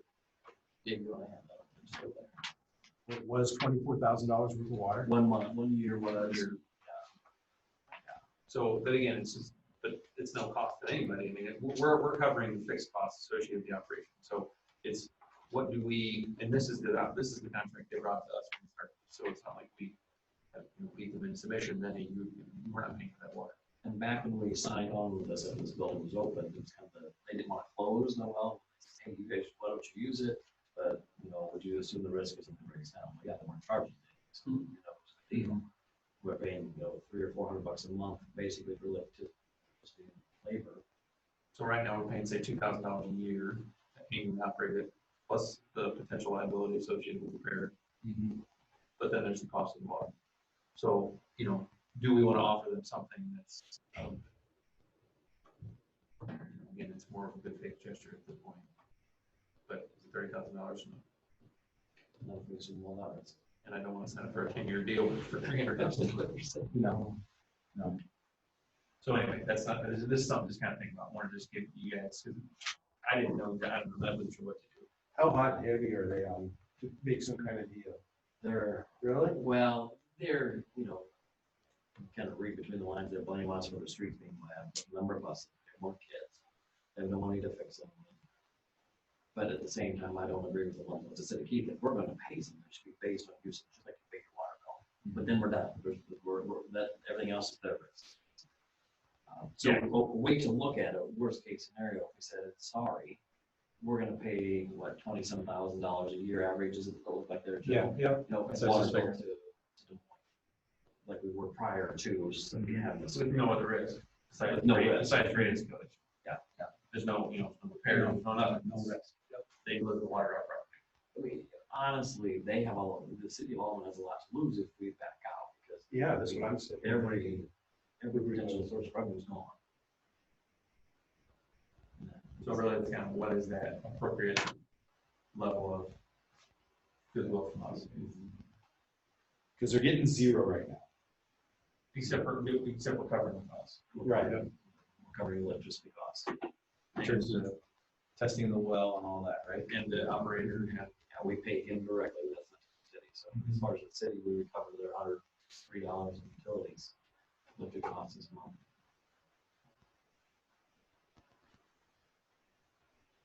So what was there on what? Those are expensive too. Yeah, I know. So anyway, that's just one, just kind of give everybody a little update on that, so kind of be thinking about it, but we probably should at some point come up with what's our kind of proposal back on, hey, we get it, but here's. Well, you think about a few years down the road too, where we're gonna have a couple more baseball fields and softball fields to irrigate as well. And so our usage is really gonna probably double. You go up to 70 or 50%. Yeah. 7%. Yeah. So I think that too, that equipment could, I don't know if Kurt said repair it and all that stuff. Yeah. Hopefully it's in decent working condition, but I have no idea. Hopefully it's better than what the water tower was. So we maintain it, and how often does I know he does the testing, but then they do a routine. He has to check it down there every time. Yeah. So the routine testing on the pump and all the equipment, who Preventative maintenance on. Yeah. I'm paying for all that right now. Rick does that too, the city guy. Yeah, I don't know, that'd be something if it's not, just kind of goes back to our equipment breakdown coverage, preventative maintenance program. Is there a preventative maintenance program on that pump? Checking on that. But it'd still be worth asking with our policy, just because while it isn't our asset, it is our obligation. Yeah. Per contract. I don't see that flying. It might not, but really. It's still an obligation to the district. It's a liability to us, and the point of the policy is to cover us for liability on equipment breakdown. Where we ask the city to get it on whatever coverage they have, and I suspect that this stuff's in the fact that it's not operational right now. I mean, who knows? But anyway, and the only other thing I want to bring up is just the concept, and we talked about this the email about the before after care. Yeah, there was, and I was going to send you. I forgot my wife had sent me the snips from the Facebook discussion of this Polk City Moms group, but it was just like people they were doing a change.org petition to get us to have before and after care, and just, how about somebody first comes to the school board meeting and actually asks the question. Let's go to the change.org. That's not necessarily going to get this happen. But anyway, it's just so it is something that people are wanting to know about, and I have no insights on it or why we looked at it, what's the cost. I have no understanding. If I can throw out it's Emily Feldman, Tom Feldman's wife, younger couple, He's a Norfolk grad. I think his dad was a school board member. Yeah, just lived right over here. Yeah. So it's his, it's the former school board member's daughter-in-law, and she's working in a daycare. She just brought it up. And so what she said, I talked to James too briefly, kind of said what you did. My question was, well, would there be an interest? And then I got thinking of having kids that age, I'd like, ooh, yeah, there definitely would be an interest. This is a shortage, yeah. Always willing, no entities ever come to us and say, hey, are you willing to partner? So I think, Dan, I think she's ready, real close to giving us a presentation. What I'm gonna just tell her is, can I have her, I'll contact you, and then we'll set up the time where she presents what her thoughts are. This seems to be disconnected from the Facebook commentary that I saw. The Facebook commentary, are they saying there's people that want to do it, or they're just wanting it to be there? They're just mad that we don't have it, and they don't understand why we as a district this size don't have it.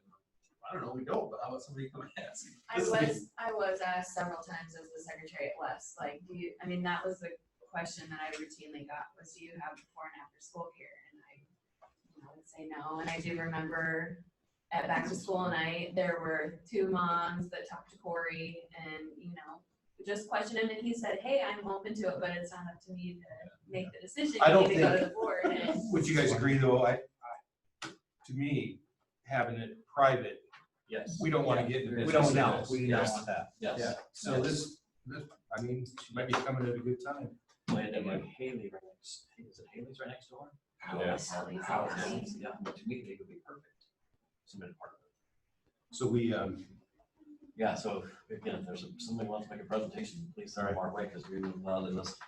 I'll do that. My wife kept getting tagged too, and then finally just said, whoever wants to put the effort in to organize it, support it, and build out, then great, but just asking for it. Somebody on that post, it was funny, somebody said, does anybody know any board members? And then somebody on the website and listed all of our names, and then somebody tagged me in it. And I'm like, oh. See, this is the first time I ever even heard about it in my 5 I'm years. surprised we've never talked about I it. know, nobody's ever approached me about this. Yeah. Ever. I've never talked about it either, But it makes sense. I mean, the concept very much. And there's such a shortage. Yeah. Anyway. So, all right, I'll let her know, and I'm just gonna have her contact you, Dan, and we'll get her on the agenda. Yep. All right. Well, and then I just thought, let's have her come in and talk to myself and that principal first, right from that before we come here to say. She's got numbers and stuff. She's been talking. Better put a business model in. Yeah. Then we got like snacks and all that kind of crap.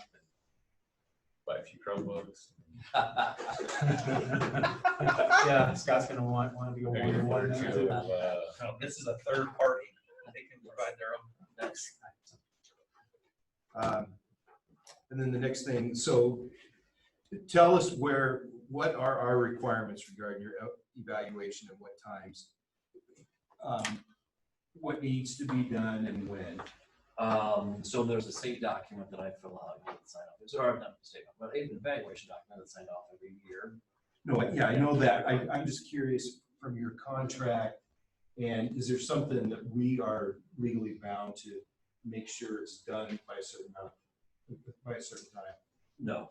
Okay. No. Well, here's my thought. So we've got obviously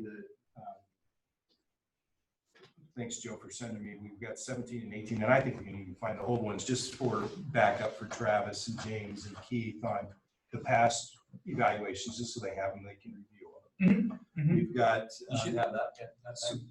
and then we've got the review from last, I think it was July 2nd, and then we have the follow-up in October. The only thing is, obviously, we've had a lot go on since October. So my thought, and I'll just throw this out there, is I can have this done by midday Saturday, is to go through what we did last year and then October, and then probably have a section based on what's gone on in the last 6-7 months, just with COVID. And then, because I don't think we just haven't got to a goal thing with you set other than what we've got there. So I'll get those set on, here's what we're gonna evaluate you on. I'll run that by these guys, and then also give to you so that you can do a self-evaluation, and then we get his self-evaluation back, and I'll look at it and talk through it. I would like to sit though, I think you need to call for a closed session for us to have any discussion, but I'd like to do that before we have a final. So I guess the time frame, if I have something that we could all look at by Saturday, I could try to have it done by midday and then give Dan, 5 days or so to do a self-evaluation, and we can look. But this is getting back into the time frame, Keith, where you're gonna potentially be gone, and then we're looking at the week of July 4th.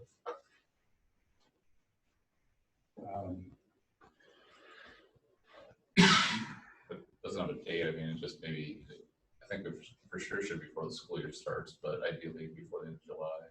Oh, yeah, no, I'd be early. I'd like to get it done early July. But I'd like to have a closed session before we finalize what his evaluation is and then talk about his contract. So we have a scheduled meeting for the 17th, right? That would be our normal board meeting.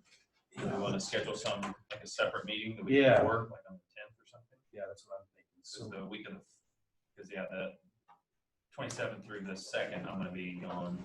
Yes, our July board meeting is the 16th. Oh, I'm sorry, I'm looking at Friday. Yeah, 16th. So July 16th is regular. And then also with this, as we're talking about the schedule, I think it'd be good, things could really move potentially to offer this before and after school care service, potentially in the fall. I'm just throwing that. So maybe the quicker we can have this individual give us a presentation and have some discussion on that too. Seems like 1,000 logistical hurdles on that, but yes. No, yeah, there will be legal. Yeah. What are we going to charge them? Yeah. Just the facilities. I mean, yeah. How that, yeah. COVID.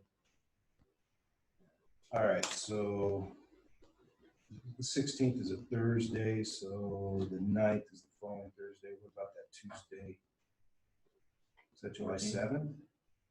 July 7th.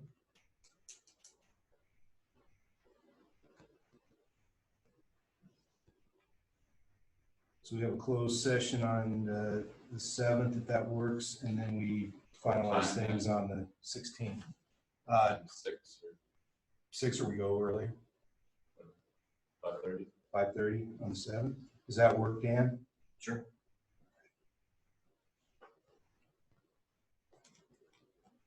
All right, so I'll summarize that. So I'll have the basis, kind of the basis of the evaluation on Saturday to everybody, just so you can see if there's any disagreements or anybody's, including you, Dan, on, hey, these aren't a good thing that we need to be measuring right now, just let me know. And then we'll give you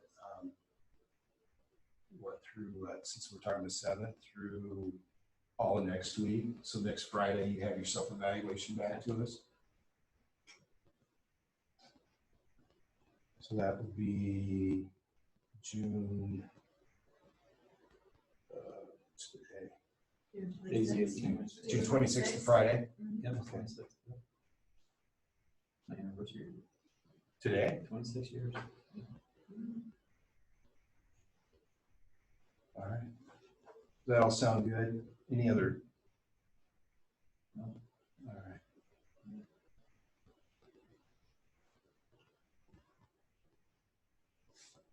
That's what I had.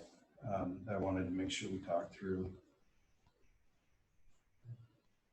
And then Dan, I think you were gonna, couple of questions on this meeting next Wednesday with OPN. Or not? Yeah. What is that? What are they looking for? Well, we come in, we're goals.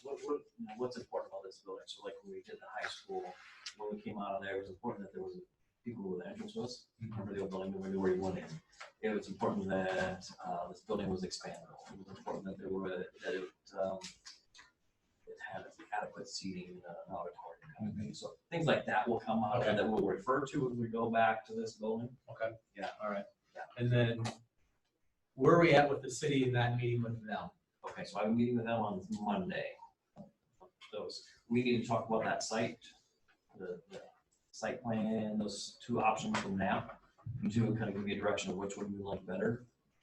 What time on Monday, Ben? I think it's the afternoon. Joe, you want to come? Hopefully it's later in the afternoon. It is. After 3:30? It is 3 o'clock and it'll be at West.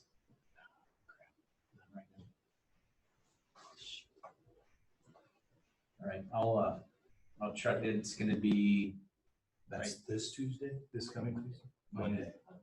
That'll be at year-round meeting. I think so. Because we're implementing, we're just started replacing one of our major systems that we as our department use. And so we have reoccurring meetings every Monday and Thursday. And shoot, that one's at 3 p.m. Eastern time. Scott, can you grab those printouts of site planning? I left away that little So, item in there. I'll try to get there. Great. Hopefully, because I have a lot of questions for her. My question is, I guess we can talk about now, when she says enough pressure, does she mean synonymous between pressure and supply? Or what? Because I said, and I made that comment that you can engineer the pressure portion. Engineer that out. Right. You know, if it's actual pressure that she's worried about, or is it actual supply? They're two different. Yeah, they're way different. Right. And I don't like this idea of another access road. Well, I don't think she understands the whole site. So I got two. So who is this lady? She's their civil engineer, city civil engineer. Oh, we can't put these up? I can, yeah. I can. That's. You talking about Kathleen? Yeah. Yeah. She's not an engineer. Yeah, that's what I'm gonna think. She's not. It's gonna be anything like. What is she, their civil what? No, she's like she acts like the city engineer. Because I have a lot of questions. That's one other topic, but she's taking information from the other engineers at Snyder. Okay, so Scott, you need to. You just go ahead and share screen. Just because, you know, because if they're forcing us to do that, I want to be able to, they better give us the proof, the equations, their calculations, whatever. That's going to force us to spend another $500,000, which we don't have. Scott. We just spent. Everybody treats it like Disney. Like I'm putting it in my back. Because I do have a lot of concerns about that. I swear that I sent every board member some pictures of that last meeting and what they had in December. So this is of the layout. This is the one that's up here is what we were originally purchased. We're from Napa, what we originally agreed to. Yeah. So now this is, they have to put this street in here, this piece of it here. So then they want to split the cost of that out with us to do that. So I said, well, what options do we have? And I'll show you. So where are we at? Because I believe everybody went over that contract multiple times. Where Is that written into the purchase agreement? Do we have this obligation? So then what's the, that's what I thought the big hang up was. I think Keith dealt with what's the name? our attorney? Yeah, Colleen. Is that Danielle. Danielle. Because I think she kind of made a determination out there. There's really no specific language for that road. It's our responsibility to even share costs with that fund. So now we're working with Jenna on this. I'm going to read her note, but let me just show you the two options in that too, because I think rather than even spend a lot of time on this, we've got a couple of good options to look at. So what I have on the screen, Dave, is the original what we talked about far back December. So the question now that they have to put this in, that they want us to split the cost of that street, that paving down. Put it in to get to their development. Yeah, we don't need it in. I don't think it's I'm not sure they want to put it in either. I think they feel like. So they don't want to develop? No. I think I hate to be. I don't think they were planning on doing it yet, but I don't. So This is big. this is. I don't like how We're a poor school district. So option we gotta one. spend $500,000 on Chromebooks. And so 250,000 on the street. So one option is that they just will is to put houses all along this piece. We lose about 2 acres. They pay for all the street. The other option, if we want to keep 26 whatever acres, is the same thing. The houses there, just at this line extended over here and almost as a straight line of the Madison property, we gain it right here. So what's the entrance to our, I'm trying to think other schools have houses stacked right in front of us. So your entrance will still be in that little leg right there. And then the building sits somewhere on that parcel. Yeah, and then there's another or second entrance back to the red airways in that part.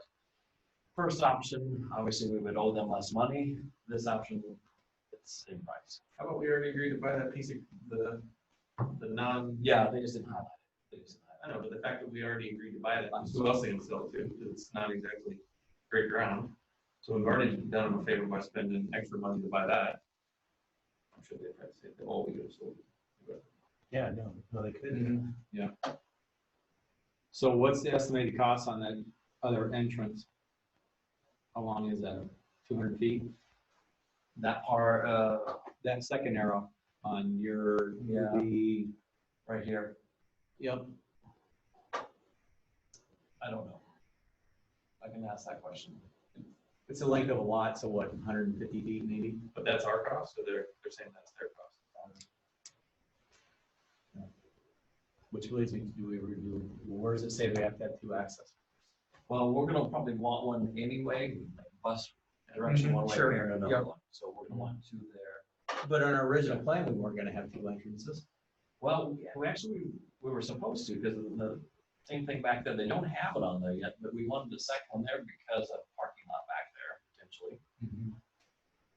And maybe, yeah, you're right, it's right there in the middle. Yeah. That's probably, yeah, the hang. Because that's one of the questions we asked, is there's no Yeah. code that you gotta have two access points. Right. So that the city's now saying that that's a requirement, Well, whereas it wasn't when we. Well, then the fire department's getting involved too, so we Right. gotta have a fire lane all the way around. Yeah.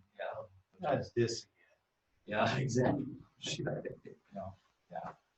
Which, and I didn't want to delay Scott and all the administrators, but we're spending $500,000 on technology. Sooner or later, we're gonna have to get that, we're gonna have to get West Franklin.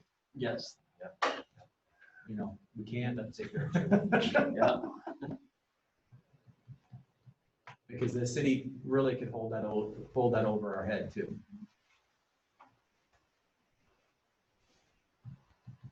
How much of it is a city thing versus a NAP thing? I thought, I misunderstood maybe that it was more NAP initially. It's more of a city thing. Well, there's two parts. Two parts. One, NAP doesn't want to put in the road when they don't have houses. Yeah. And then two, the city is putting constraints on us associated with egress. Well, and then they want, another aspect of it is putting that 8-inch main from 118th Street all the way up to our property. From where? It's, I think there's, It's right there in the cul-de-sac. isn't it? yeah, right in here, but somehow They want us to run it all the way across all our the way property. across right now, yeah. That was the way I understood it The too. way I understood it is they want us to come from that main on that parallels 118th Street. That's Right, where they have. Madison, from that, this is No, Madison. no, from down there. Here? No, No, even farther. for on the one that, I think there's a water line that parallels 118th Street. The way I looked at that, they wanted us to cut from there all the way up to our property. Unless I looked at it wrong, or. I thought there was water up in. There's gotta be, There because is, you got there that is. laundry up there. There is, but the point is, They're saying there's not enough supply, or that's your question, pressure for supply. yeah, that's why they wanted us to hook in that main that parallels 118th Street and bring it all the way up to our property. So what's the supply gonna be for the rest of the development? Where's that coming from? Off of that. Yeah, that I don't know, but I know in our previous discussions from years ago, Manna assured us once they put that new water tower in either south or east of town, that we'll have plenty of pressure. I swear that's what that diagram is. What's the green represent? City. Potential of where they want the city to purchase. Like Park space fields. Yeah, fields of park, yeah. Swimming pool, there's another change. There's another nice stuff. Change the organization for that one too. I've been signing them all. No, I'm just kidding. So Monday's meeting is to discuss the options No, that's what the cities require us, going back to with water main. So the meeting on Monday is between us and the city, or us and Yes. that? No, no, that. Okay. No, us and no. the- Yeah. So did the city have, when we went into this purchase agreement with NAP, was this reviewed by the city as far as what obligations they would have on us associated with this parcel purchase? Oh, we went through that, asked quite a few questions that day we were in there. I thought we were pretty clear. Yeah, it is right from East Vista to Madison. So, and I guess this is my, I still not, I just don't understand how this works with these purchase agreements and the city plays in. Would the city have had to review or approve of our purchase agreement based on the language from that? Not purchase agreement. They don't have to do anything until it's a site. It's just, so once we say we purchased it, then it's now, but this is where, again, in a normal situation in my mind, hey, city, we're gonna buy this parcel, this is what we're gonna do with it. What are your obligations that you're gonna put on us? Right. And if there were none at the time of us entering into said purchase agreement, why are we becoming now after the fact? And by the way, we have a fixed budget that's based on trying to build capacity for all these kids, and now you're gonna have us, now Nap wants us to put in a road, and then you want us to put in a water main. Yeah, because none of this was discussed in that meeting. In fact, I think, That's why. didn't she also say that they talked about an access point Off of Madison. off of Madison? And I know Jason Morse said absolutely not. Yeah. And that's the picture I think I sent you guys, where I have it Xed off in my, I cleaned house. Doesn't that go through Iker's property, right next to Iker's property? It doesn't know, it's a city right away, right Yeah, next it's to right next to his property. Correct. Yep. And unfortunately, I cleaned my desk out and got rid of a lot of that stuff 2 weeks prior to this. Because I know I made notes on that stupid thing. And I think I sent you guys pictures of what we just, of that. I'll email it to me, I just have it, so. I think I sent you a text message, so.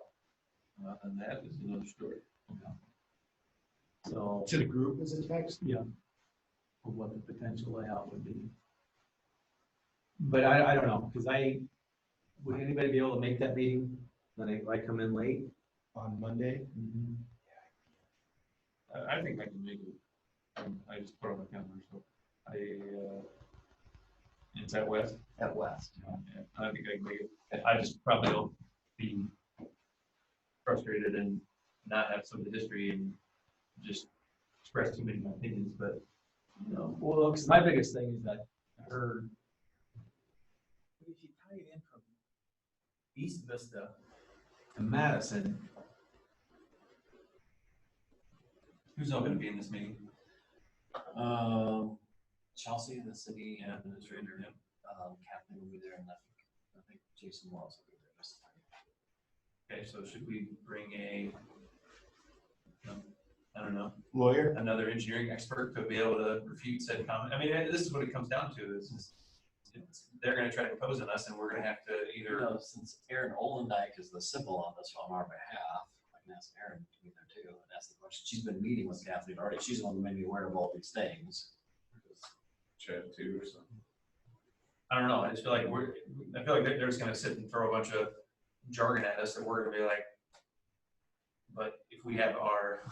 Yeah, let me invite her.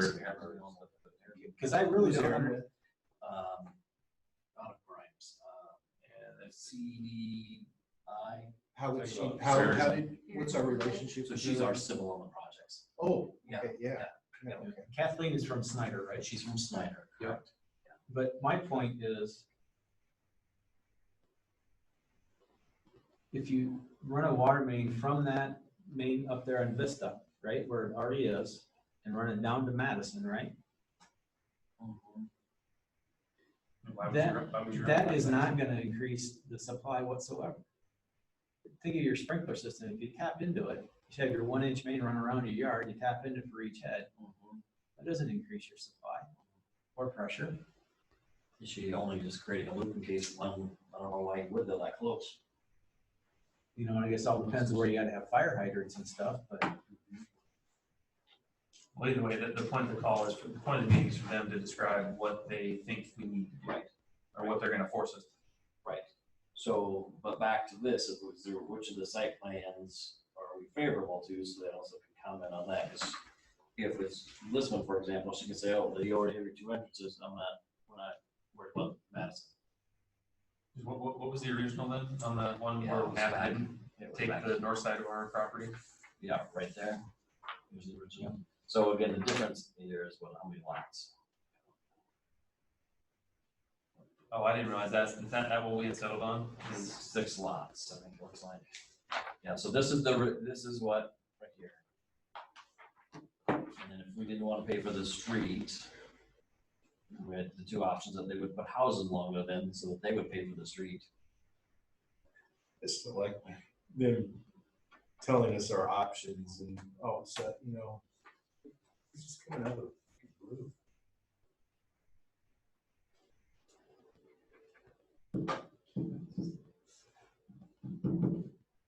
Yeah, I'm gonna talk. Travis, you've been awfully quiet. I don't know. I'm trying to think too, or the hard part, right, is we just bought the land, which doesn't necessarily mean anything. I mean, it's the purchase agreement for the land, but when we do the building site, then that still has to get approved or go through whatever So yeah, we approvals there. So that's where I don't disagree, right, that like it's crappy to kind of add some of that. The street part, I don't know if that's a valid request, but those buildings side with the city, I mean, they can impose, I mean, other of what they want, almost anything they want, because we have to get it approved once we have our final agreement. So I don't think the timing of that makes any difference.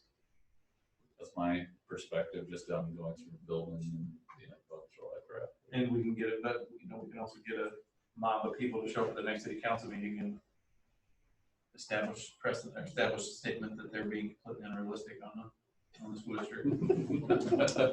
Because our kids need Chromebooks. I mean, I'm not kidding. It's, Yeah. no, This again, is- you can only be pushed so far in what's rational, what's not.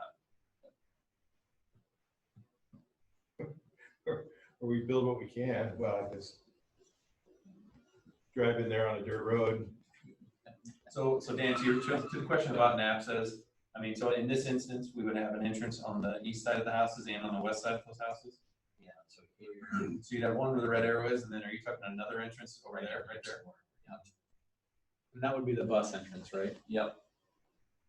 And I guess for my preference would be to not give up all the, I mean, you're gaining in a weird spot. So I guess I'd be curious what Ian thinks of that, between gaining that sliver there on the east side of the property versus not having it.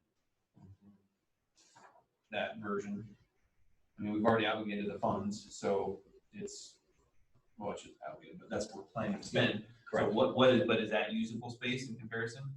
It does put constraints on us on site layout a little bit. I don't know what exactly they're thinking right now, but I thought they were talking more that northwest-ish or northeast-ish side of the property as far as where we would put our building.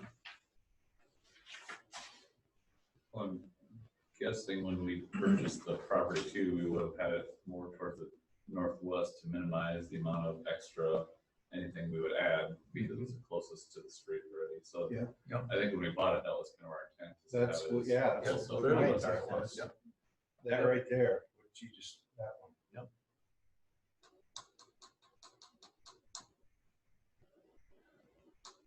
Yeah, I just, if the shoes were reversed and somebody went back at NAP, you think they wouldn't be suing that other party for breach of contract? I think that's what our legal counsel said, is there's nothing in that proposal for us to pay for any road, right? Correct. There's no language in there. That's what she said, what Dylan said. What did Jake say about it? When they're, I don't know, I mean, they didn't comment on that. Legally, can't we be done with that? So, Have we closed on the property yet? No, No, it's supposed to close July 1st.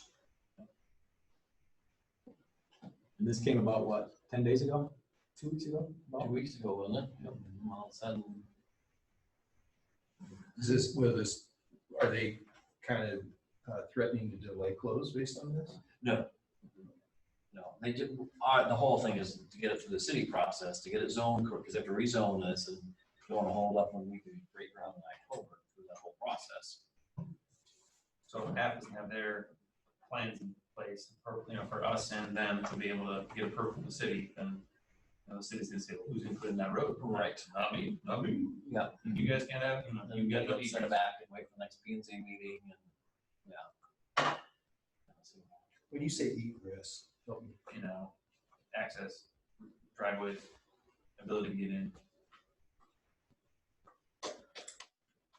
Well, I don't like any of them. I'm sorry, I have to go, but, I don't like any of the options, but I guess I would be curious what OPN says on if we give up that chunk on the north, and is it worthwhile to take the chunk back on the east? Okay. Just based on their, anticipated site layout. Have you run that by them? I sent this to them. Okay, so I'm curious what their feedback is. I mean, they may say, based on what we're gonna do, that's not gonna be a problem. Or they may say, I don't know, but again, I just feel like that chunk on the east side, it's weird. I mean, it's a weird spot, so what are we gonna do with it? I don't, Yeah, because that little peninsula there, we're not, what do you call it? Panhandle there that they put on us, what are we gonna do, put concrete on that? But again, depending on the layout, our playgrounds and whatever, fields and what have you could all be there, but still, I guess I'd just be curious their opinion. Yep. So maybe we can get that prior to Monday, so at least we have engineering input. And then I'd throw it at Rick too, like, hey, we're having this meeting with the city, would it be worthwhile for, or even to Rick and Chad? Like, here's the meeting that's gonna happen, we don't exactly know, but this is where the city's gonna talk to us about obligations, so would it be in our best interest to have professionals at the table with us to be able to refute, and, commentary that they throw at us, because, we're not educated in that to be able to say, nope, completely wrong. I'll bring Erin in, because she's kind of been the go-between, so she's gonna be able to. It'd probably worthwhile. Yeah. Just somebody that's got the experience and can speak the right language. Right. And make Chad come, because he's supposed to be free at this point, because this way we pre-con, this is executive stuff. Yep. Yep. Good point, Keith. But I'm still questioning her thought on increases pressure. Wow. But like I said, you can engineer that out, the fire pumps and. There's a lot of lots out there you're looking at. Mm-hmm. It looks small. Or they kind of, don't they look small? I wonder if they are. Those quarters? Those are quarter lots? But I will try to get there, Dan, because I don't know. That was. I can be there. I'll be there. Okay. Good, thank you. I'll be the disgruntled person that says no to everything. Yeah, just make sure you clarify either pressure or supply, but I don't see either way you're gonna do it, because you're basically just putting an extension onto a main already. I mean, that. Yeah, you don't need to run all the way across just for fire hydrants. Yeah, I understand running, we're gonna have to put fire hydrants, and I can. Unless they're. Gosh, that one family's gotta be just upset. The one with the nice house and pool. Are they gonna have, looks like Elwell situation over in Ankeny. Which one are you looking at? Down there where the ponds are. Here. Yeah, that. Yeah, so connecting it to East Vista to Madison is what she said. East Vista, Madison. Yep, that's the turn, that's the Madison right here. to run it through our property to the one on. Where's Vista? This That's- piece this right here, is the the- how you get in, and that's partial street okay. there. Propose a water main running through the school property from East Vista to Madison. So where, Joe, where did you get 118? I don't know, I thought I saw a diagram that said they had an arrow pointing from down up, but I don't know, I have to go back and look. Which that would, was that over here, Joe, in one of these two streets? Yes, yeah. Probably running it from 118th into here. But It still makes no sense why they want to run to Madison, I don't understand. I don't know, I got a lot of questions. What she's gonna gain, what are they possibly gonna gain? So, okay. All right, that's all I have, sorry. Questions? Here's a name suggestion, I thought about Big Creek Elementary, Because it's right by the campus in that area. I was trying to think of like locational direction, like not as much elementary. East Elementary. How about Davis Elementary? There you go. Now you're talking. East, but not as far east as Central. Almost an Aiken school district. Western National. Used to be Reagan Elementary. He's like, what? Trump Elementary. No, it's not.